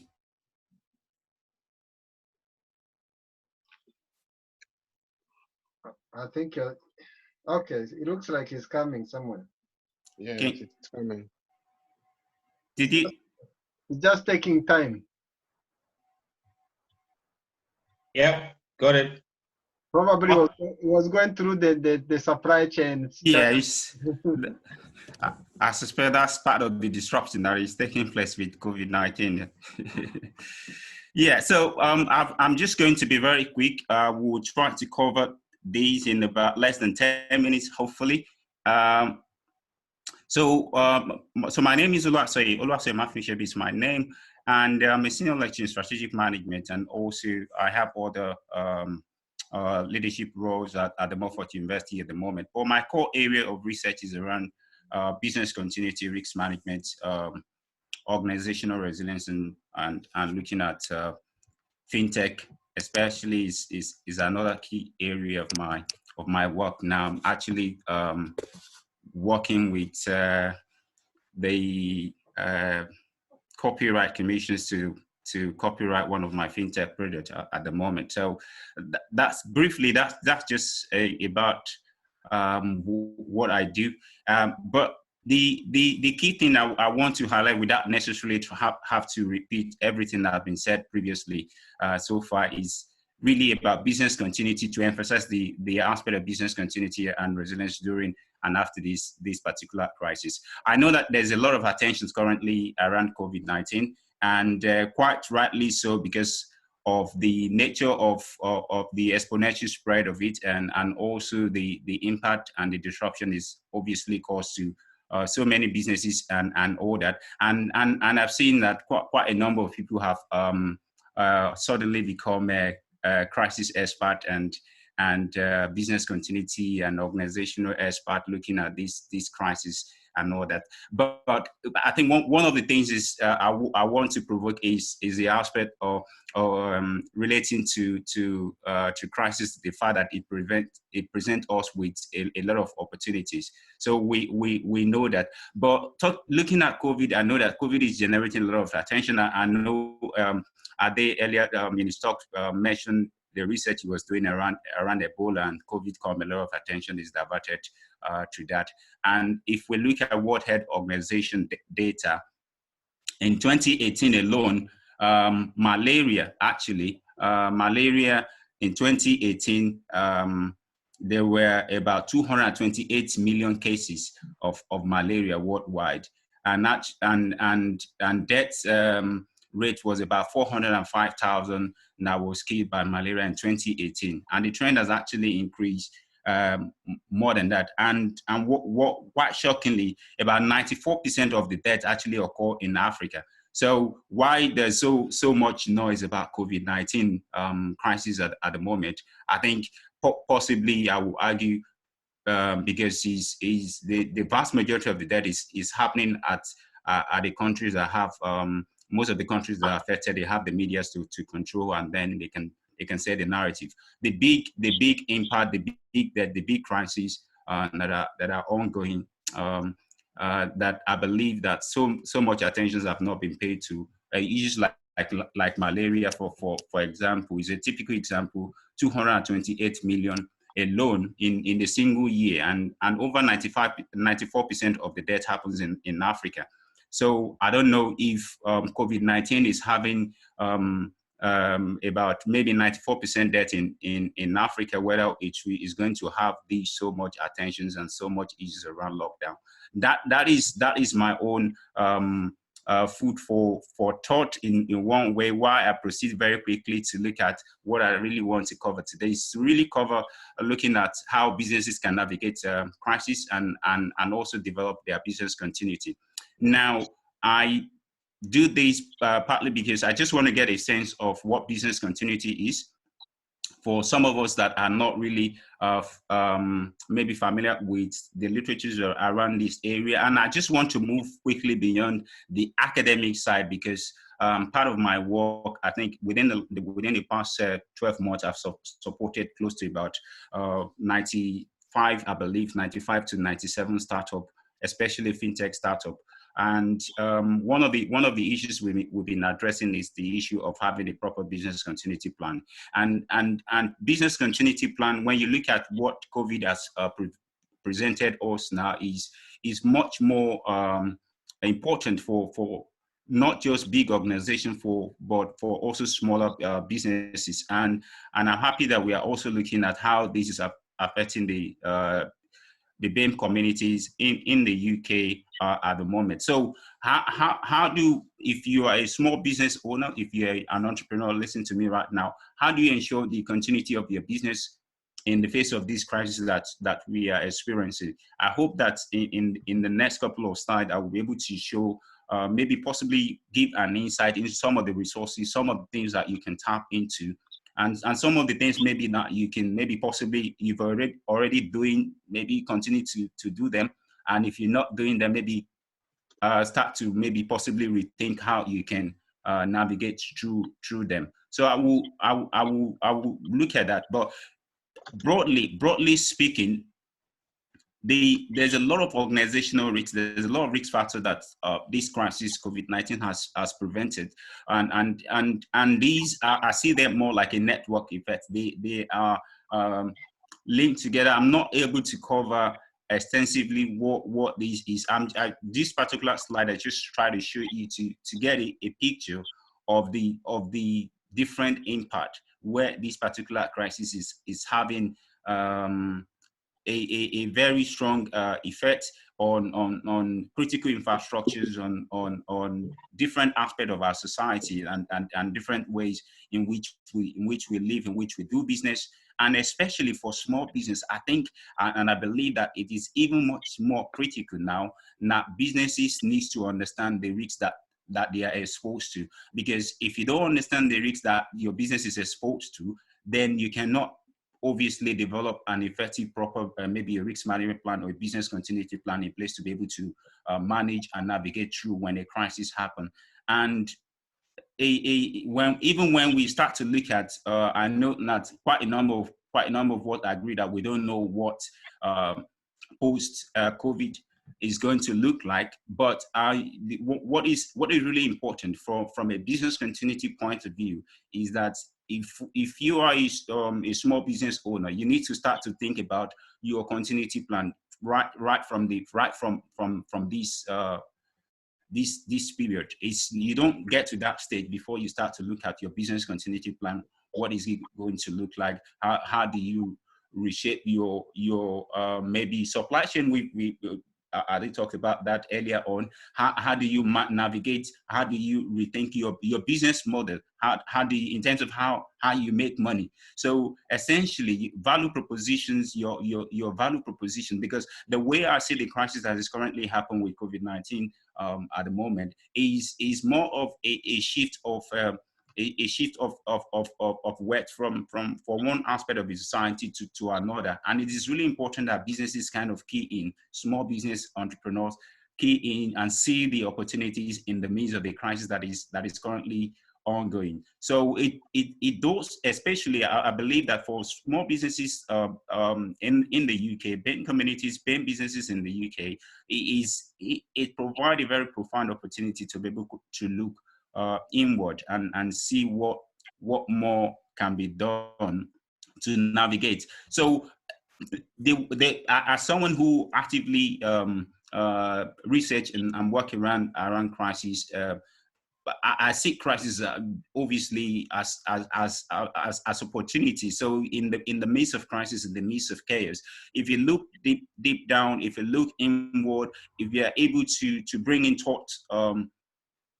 thought leaders together within your business or among your friends as well to help you think through, I know that you can start to see the light in the midst of that chaos that is currently evolving. So I think it is essential that small businesses try as much as possible to to look at ways that they can navigate, and one of the ways that can happen is by having a proper business continuity plan in place. And a business continuity plan, I will suggest maybe in the next couple of few slides, as I will possibly try to round up because of time, and just trying to rush through the presentations and the talks as well. So it doesn't have to be something that is elaborate. There are some basic things that needs to be in your business continuity plan.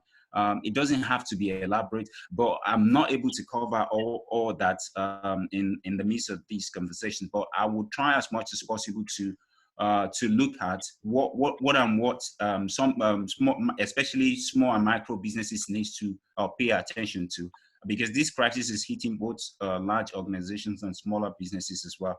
So for me, I think if you look at this crisis that is currently happening, a lot of people call it crisis. For a lot of businesses, it may be a disaster, because that may mean the end of that particular business. So it depends on who you are asking. So it depends on which industry, because for example, if you look at tourism sectors, for example, tourism industry seems to be heavily affected by, so some industries are more affected by others. So all businesses are not equally affected. So I think it provides opportunity for businesses to be able to ask themselves, small businesses or a macro or entrepreneur, to start to think, okay, what businesses am I in? What businesses am I currently in? And I think that rethinking of the value proposition of the business, and also that will help to answer some of the questions that you need to put in place to develop your business continuity plan. Because if you get the value propositions right in the midst of this crisis, that will help you to reshape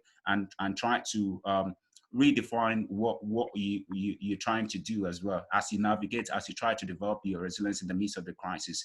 But like I've mentioned, so I'm not even going to go into all the things that I've really planned because of time. But the key thing is that, as some people are looking at this as a crisis, for some organizations, for some businesses, it may be a disaster. For some, it may be a case of emergency for them to just deploy resources and just navigate and manage the incident through. So it depends on which industry your business sits in, on what natures of business, what customers do you serve, and what kind of I know there's so much emphasis around dynamic capabilities. What kind of capabilities that you already have, or so there's a lot of things that small businesses, there's a lot of things that a business leader can do. But one thing that I just want to quickly talk through is, as businesses, especially maybe micro businesses, small entrepreneurs, BAME communities in the UK, for example, as they navigate, and I emphasize the value of having a business continuity plan. And it doesn't have to be something that is elaborate. It doesn't have to be something that is, you don't need to pay a £50,000 to get a business continuity plan done. So there's a useful resources with ISO, which is the International Standard Organization 22301, or business continuity plan, that very much details some more like around best practices around business continuity. And this applies to both large organizations and small organizations that can help businesses to see and navigate through, and help them to rethink different aspects of their business, different aspects of their operations in a way that they manage their business. So, and that is really important, because it helps to provide a very clear pictures of maybe having a complete enterprise of architectures, and that will give a very robust back into your business. And one of the things I really want to suggest is, as I try to, I think I will possibly run up within the next 2 slides. So I'll be done in about 2 minutes or so. So as one of the things that businesses need to start to rethink, I've mentioned the need to discover value propositions, so that, because with that can help to look at, okay, what businesses am I currently in, and then once you've got that really sorted, or post COVID, what businesses am I going to continue to run, or how, or the natures of the business, how would the natures of the business going to look like? How would that industry look like? I know, for example, within the fintech industry, where obviously I actively research and support a lot of fintech startups, mostly in Nigeria and Ghana. So we've seen so much strength with banking, so much excitement that is happening within that particular space. And most fintech startups, for example, in Nigeria, some of the ones that I sit on that board and also support, they're already taking advantage of some of the opportunities that this particular crisis actually presents. So you don't necessarily also, I think it's also a question for small business in the UK to, especially maybe BAME businesses, to also look at outside the UK and redefine their customers and redefine who they actually serve. And that will help in terms of developing a business continuity plan and developing that resilience that is needed to continue to carry the business through. And just more final thoughts on this particular slide. I thought I would share these final thoughts, that there is need for business owners, there is need for businesses to be realistic, and that the crisis planning that I'm talking about, you just have to be realistic with the whole planning process itself. It just engage people, bring in people. I know we've already talked about they need to collaborate. We've seen that there's a lot of competition for most countries that are competing for PPE equipment and all that. So and organizations are also coming together to innovate, to develop new products and to develop new ideas. So I think it is really important that the response needs to be very rapid, and there is need for micro businesses that are maybe one is operating by one person, is operating by maybe you just have a team of 2 individuals.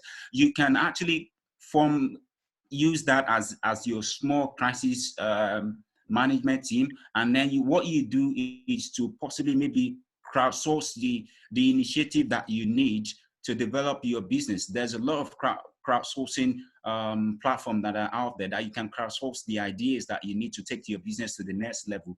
And also that I think businesses needs to just, especially entrepreneurs, needs to look at vulnerability audit. So which areas of our business are currently being vulnerable as a result of this crisis, and that give you opportunity to know the areas that your businesses are not quite strong at the moment, and areas that you need to actually pay attention to. And those are very important. And business continuity plans, and you just, once you have it, you just make sure you have to be able to test and adapt to make sure that it is visible, it is much more practicable to the current realities that we find ourselves in.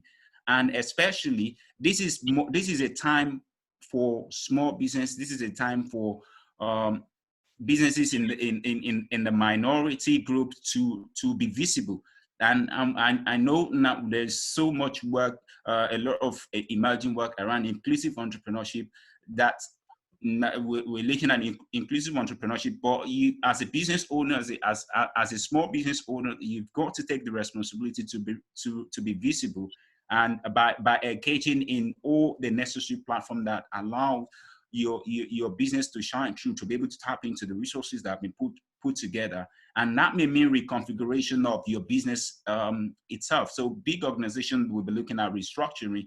Some organizations are already talking about maybe downsizing the number of employees and all that. But here, this crisis really presents that opportunity to be able to do that and remain visible. And you need to collaborate, you need to innovate. Strategic innovations is going to be at the core of what small businesses, what most micro entrepreneurship are really going to need to go forward. And much more finally is that you need to rethink your business model in terms of how you make money. So this crisis, this COVID-19 has given us that opportunity to rethink how we make money. And you look at universities are already thinking about, do we need to develop more online courses? So if your businesses, you need to look at, okay, do I need to extend my service offering? Do I need to serve a new different market segment? So all those things will need to be part of your business continuity plan going forward. And finally, for me, I think I would say, you should, I mean, most people, most small businesses and entrepreneurs are affected, and most large organizations are affected. So the final point is to show curiosity and not alarm. So don't be alarmed by the noise of what is going on around COVID.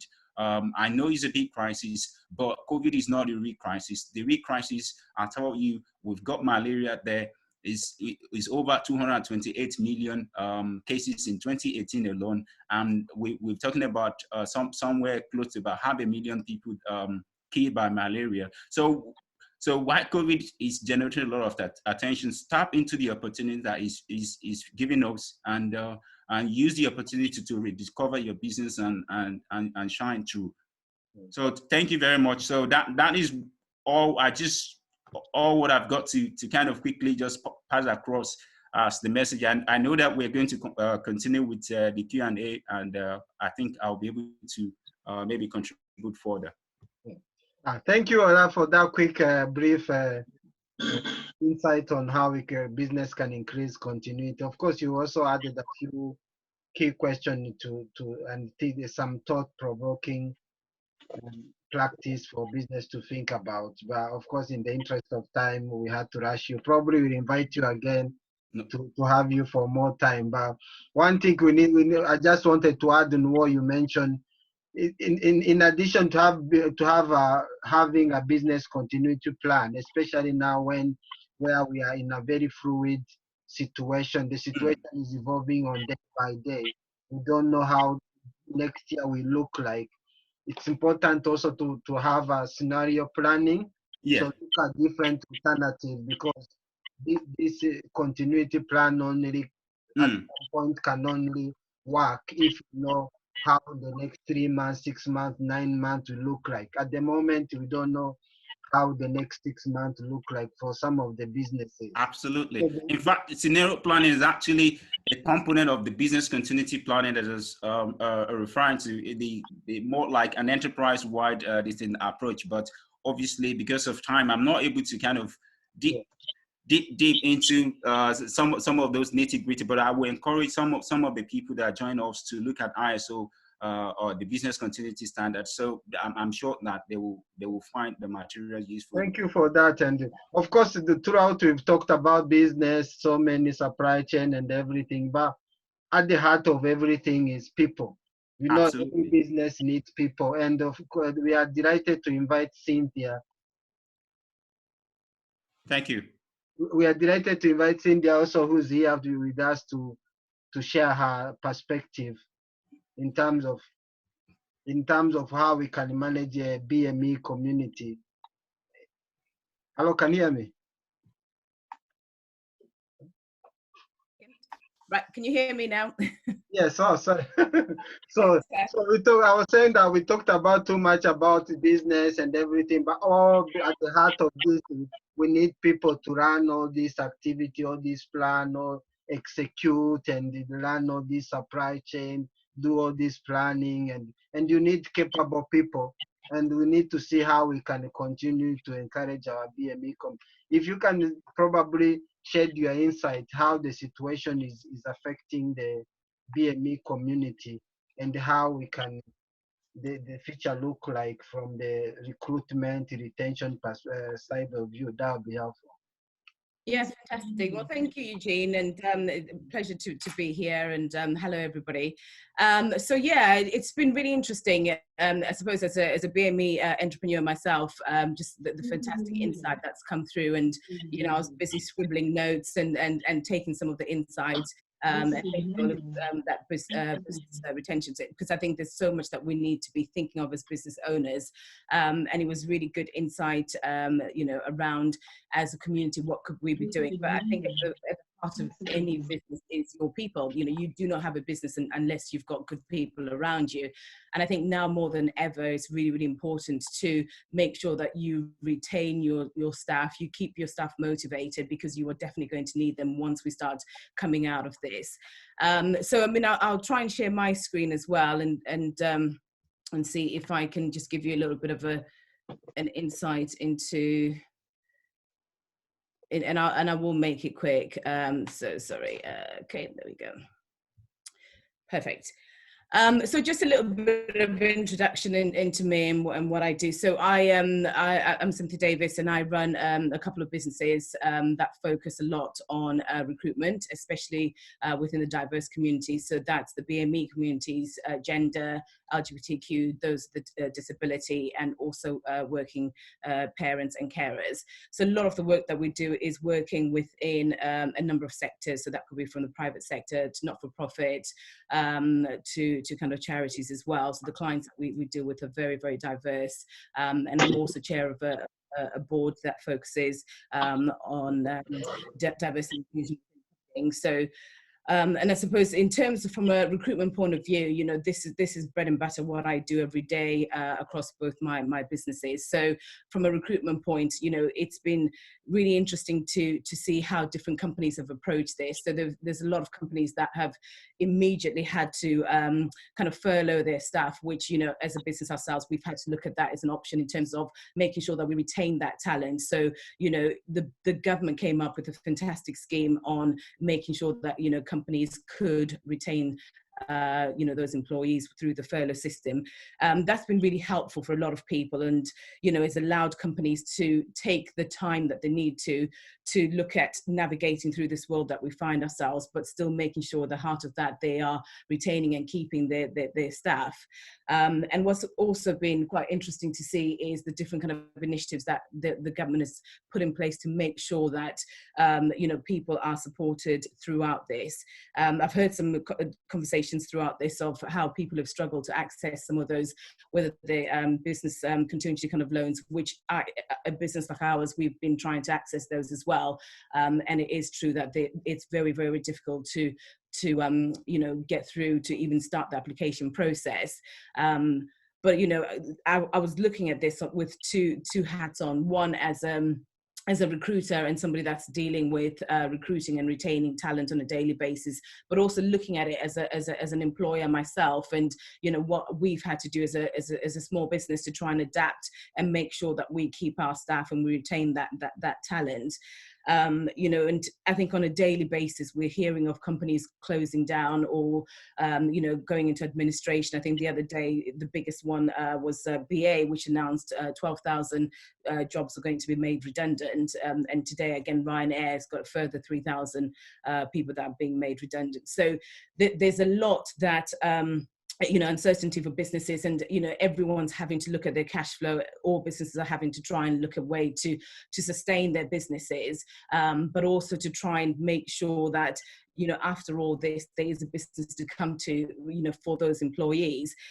You know, some companies have had to look at reducing people's working hours. They've had to reduce their pay as other ways of, you know, retaining their staff. But again, you know, we can't shy away from the, you know, the reality that unfortunately there's a lot of people that are going to lose their jobs during this period. You know, so what can companies do? What can organizations be doing to try and support their staff? For me, what was really interesting is, you know, for those companies that probably were not equipped in terms of home working or had never worked from home were the ones that really struggled the most in terms of adjusting into this new world that we find ourselves. Because when you're having to move your whole workforce into a more remote you know, working, you know, function, those companies that did not have the right kind of technology to be able to support that really, really struggled.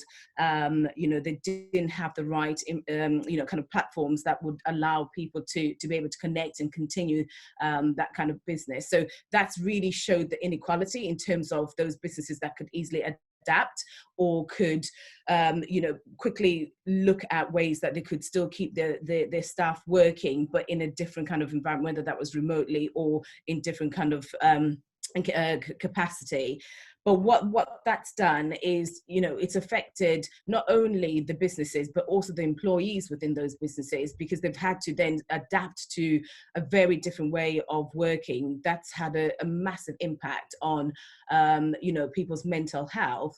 All of a sudden, there's people that have been, you know, isolated all of a sudden when they've normally had interaction with other people. it's showed a lot of inequalities where you have maybe a lot of people that are sharing, very small environments where you're not able to have that freedom or space to go and lock yourself away to do some work, or access to kind of, decent kind of broadband. So that's really had a massive impact on business continuity for a lot of organizations. And they are those, especially the ones within sort of more manufacturing, that needed to be more on site and couldn't easily move their staff into a remote working capability. They've really, really struggled and had to shut their doors. We've seen massive impact of this from the retail kind of sectors where, a lot of companies, the likes of your big retail chains now having to ask, the government to furlough their staff because they hadn't adapted to that new way of working. We've got organizations like Primark who didn't even have an online presence, which meant once the doors were shut, there was no revenue coming into their businesses. So that's really made a lot of companies, some were very reactive in terms of what do we do and had to quickly adapt. And there were those that already had some of these processes set in place and were able to easily navigate and move their teams into that more remote working, capacity very easily. And that's been, I think, a differentiator in terms of retaining employees, but also making sure that the teams are able to still be effective in this new world that we find ourselves, and have the tools and the means to be able to still continually, conduct business, whether that's through things like Zoom or Slack, or WhatsApp, or all the different kind of tools that are out there to have that business continually happen, remotely. And that's been the differentiator in terms of businesses that maybe have struggled to adapt and try and keep their staff. But I think for me, what's important to look at is how do we move forward? We don't know what the new world is going to look like. And I call it a new world because it's so unknown in terms of what we're walking into. I think for any organization, they're having to start to think about the way that they start trading business again, because it's not going to be picking up from where you left off. There's going to be a lot of period of uncertainty that's going to have a massive impact in terms of your staff. What are your staff going to be doing within that time? How are you going to keep that productivity kind of going on through that transition period of when we find ourselves, coming out of lockdown? And the impact that's going to have on, your employees. How easy is it going to be for them to adapt into a different way of working when, we've had 6-7 weeks of trying to learn a different way of working, so there's a whole period of uncertainty coming through, for businesses of all sizes. We work with clients, and these are just some of the clients that we work with across all sectors. So from the big ones to the small ones, and every single one of our clients that we've been speaking to have all had the same conversations of, how do we navigate? How do we make sure that we keep the momentum of, bringing talent in, but also making sure that we keep the talent that we've got, or look at the fact that we can't afford to keep the talent that we've got. What's going to happen to those people? So these have been conversations happening not only to just small or small businesses. This has been happening to some of the largest, organizations that have all been impacted, in the same way. So I think there's a lot to kind of consider for any business in terms of moving forward. And I kind of just jotted down some of the different things, and I think a number of people have kind of covered this, is making sure that when you come back, look at your business model, and look at maybe multi revenue streams that you can operate in, and maybe not just focus on what you were doing previously. How else can you adapt as a business that you're able to maybe move your workforce into different roles, so you're still able to keep the people, but look at utilizing those skills in maybe a different kind of way that is fit for purpose to the world that we're moving into. And I think that's where the clever organizations will really start to retain their talent, is really by moving them around. But also, I think business owners have to really be very hands-on. And I think this is one thing that's been very evident in this. I think a lot of people that maybe been very distant and very more, hierarchy of leading from the top have had to really, come down and pull everybody together. So there's been more visibility, and I think it's going to be really important for any business leader moving forward, that they've got to be so much more ingrained and intertwined with their teams as they move forward. People will be looking at their leaders in terms of that support. You know, what are you going to be able to give your staff to support them in that new world we're coming into? But also, I think what this has actually shown us is that the future of employment is actually tech first. You know, if you look at it now, 30% before this pandemic, it never worked from home. You know, this is over around 8.7 million people had never actually worked from home before this pandemic came into play. But now, if you look at it, predominantly the entire world is working remotely. We've had no option but to adapt. So I think before companies go back into the old ways of working, it's looking at how can you now use this new skills that people have gained around using technology as a way to communicate and drive business, you know, better, and help you to adapt the way that you work. But also the new skills that your teams or your employees have discovered around getting more comfortable with working with different kind of technology.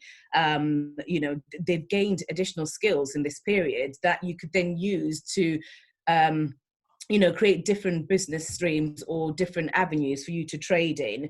There was a company that that used to supply fruit and veg into our offices. They used to, we used to have a fruit basket that used to get delivered to offices on a Friday. And all of a sudden, because all the offices were shut, this company was on the brink of going bust. And I remember having a conversation with the chief exec, and he was practically in tears going, I'm going to have to lay off everybody because we can't, all the businesses that we provide have cancelled all their contracts. But overnight, he had a decision of thinking, okay, well, I could either go bust or I could find a new way of still continuing what we do, but, move my team to work differently.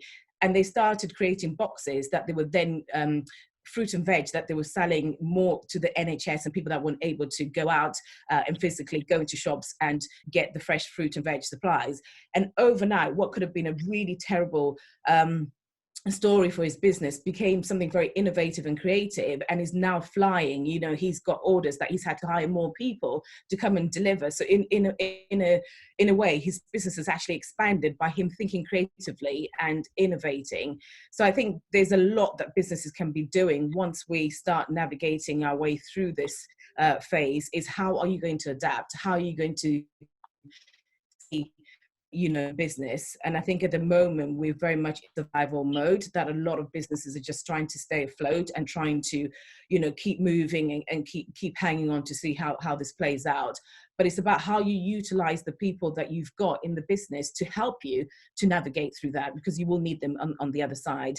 So I think that's been really, really insightful in terms of, whatever happens with this, we do need to look after our people. We do need to support those, but it's also going to create, I suppose, more opportunities for people that predominantly might have been in the less privileged positions, working parents who before would maybe not have been as attractive, will now become quite attractive because they're able to adapt and work from a home base anyway. Those with a disability that maybe had challenges in terms of accessing, work in the city or in offices, are now still able to give their skills and utilize, their skills in a different kind of capacity, still working remotely, but still contributing to the economy. So it's really about how, as people, we come through this and we help pull up the economy, because we're going to need, the staff, we're going to need people to really help drive, those decisions to keep the economy going. Otherwise, without that, we're facing probably one of the worst recessions that we've ever faced in our time. So yes, that was just a little bit from me, and I'm just mindful of time, so I didn't really want to keep going through, but hopefully that's given an insight in terms of the importance of really, supporting your workforce through this, and really looking at ways to retain them once we start moving and transitioning to the new world that we're coming into. Thank you, Cynthia. Of course, our apology for quickly rushing through, but it's very insightful. There might be more we could talk about in terms of how we're seeing companies reducing their workforce, focusing mainly on the BME, or how the technology is going to make some jobs obsolete, and also we're talking about restarting again, how people working from home with mental health issues and all those things likely to impact people in the future. But in the interest of time, I know we've gone over beyond, but it has been insightful.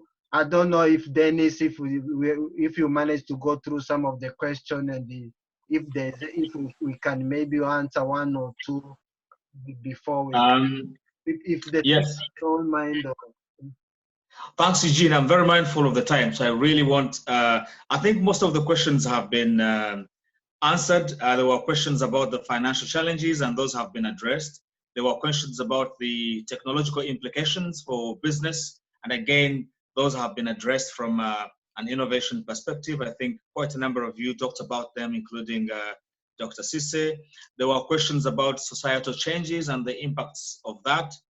And again, those have been addressed in terms of how our community is affected more of our people are dying more than the others. So those have been touched upon. Perhaps, there were also questions about supply chain and logistics. And again, those have been addressed. But one of the key questions was about whether there is a need to pivot from the traditional Chinese route in terms of supply chains, and perhaps whether that's an opportunity for the likes of Africa to come on board. And those have been addressed as well. The only thing that we haven't gone on into detail was about, and I know that the last speaker mentioned about talent and people, but from a higher education institution's point of view, in terms of preparing the new wave of graduates that is going to be entering into this volatile, uncertain, complex, and ambiguous world in a recession, what kind of skills will they need? Are universities prepared to impact those kind of skills? So mindful of the time, that would be a whole new kind of discussion. But the vast majority of the things and the questions that came through on our online platforms have all been addressed by our wonderful panel of speakers. So thank you very much. Over to you, Eugene. Without taking more time, I know we've taken over close to more than half an hour, but it's been insightful to have all the speakers, quite a lot shared, lots of thought-provoking things to think about moving forward. I hope majority of the people who have been listening have lot key takeaway to help them look at some of their practices, review their business model, how they deliver their product, how they can enhance value. So quite a lot of things also looking at if you're into cross-border trading, quite a lot of risk to think about relying on one supplier, lots of uncertainty ahead of us. So it's quite a tough time ahead, and as when you speak to a lot of economists, the tough time is yet to come. We are at the beginning. Of course, the challenges will be down the line when now we start feeling the economic impact, talking about the GDP going 35% and quite a lot of layoff. Of course, Cynthia will see quite a lot of people moving back. Maybe some people will never go back. So from home is, so those are things, and also challenges working from home will be a lot of people with mental health issues that are likely to come, and they are seeing, and from also, of course, and also we are going to see a lot of Black and African businesses not likely to come back, especially the SMEs that had been shut down. So it's been quite insightful discussion. I hope you learn a lot, and I don't want to take more time because we've taken a lot, and we hope to have you back again sometime soon. We'll invite you again to share, because next time probably there'll be more to talk about. And thank you for joining us. Have a good weekend and continue to look after yourself and your health. Thank you so much. Thanks, everyone. Thank you very much, everybody. Thank you. Okay, nice to see Okay, you. bye-bye. Thank you. Bye-bye. Bye-bye. Bye.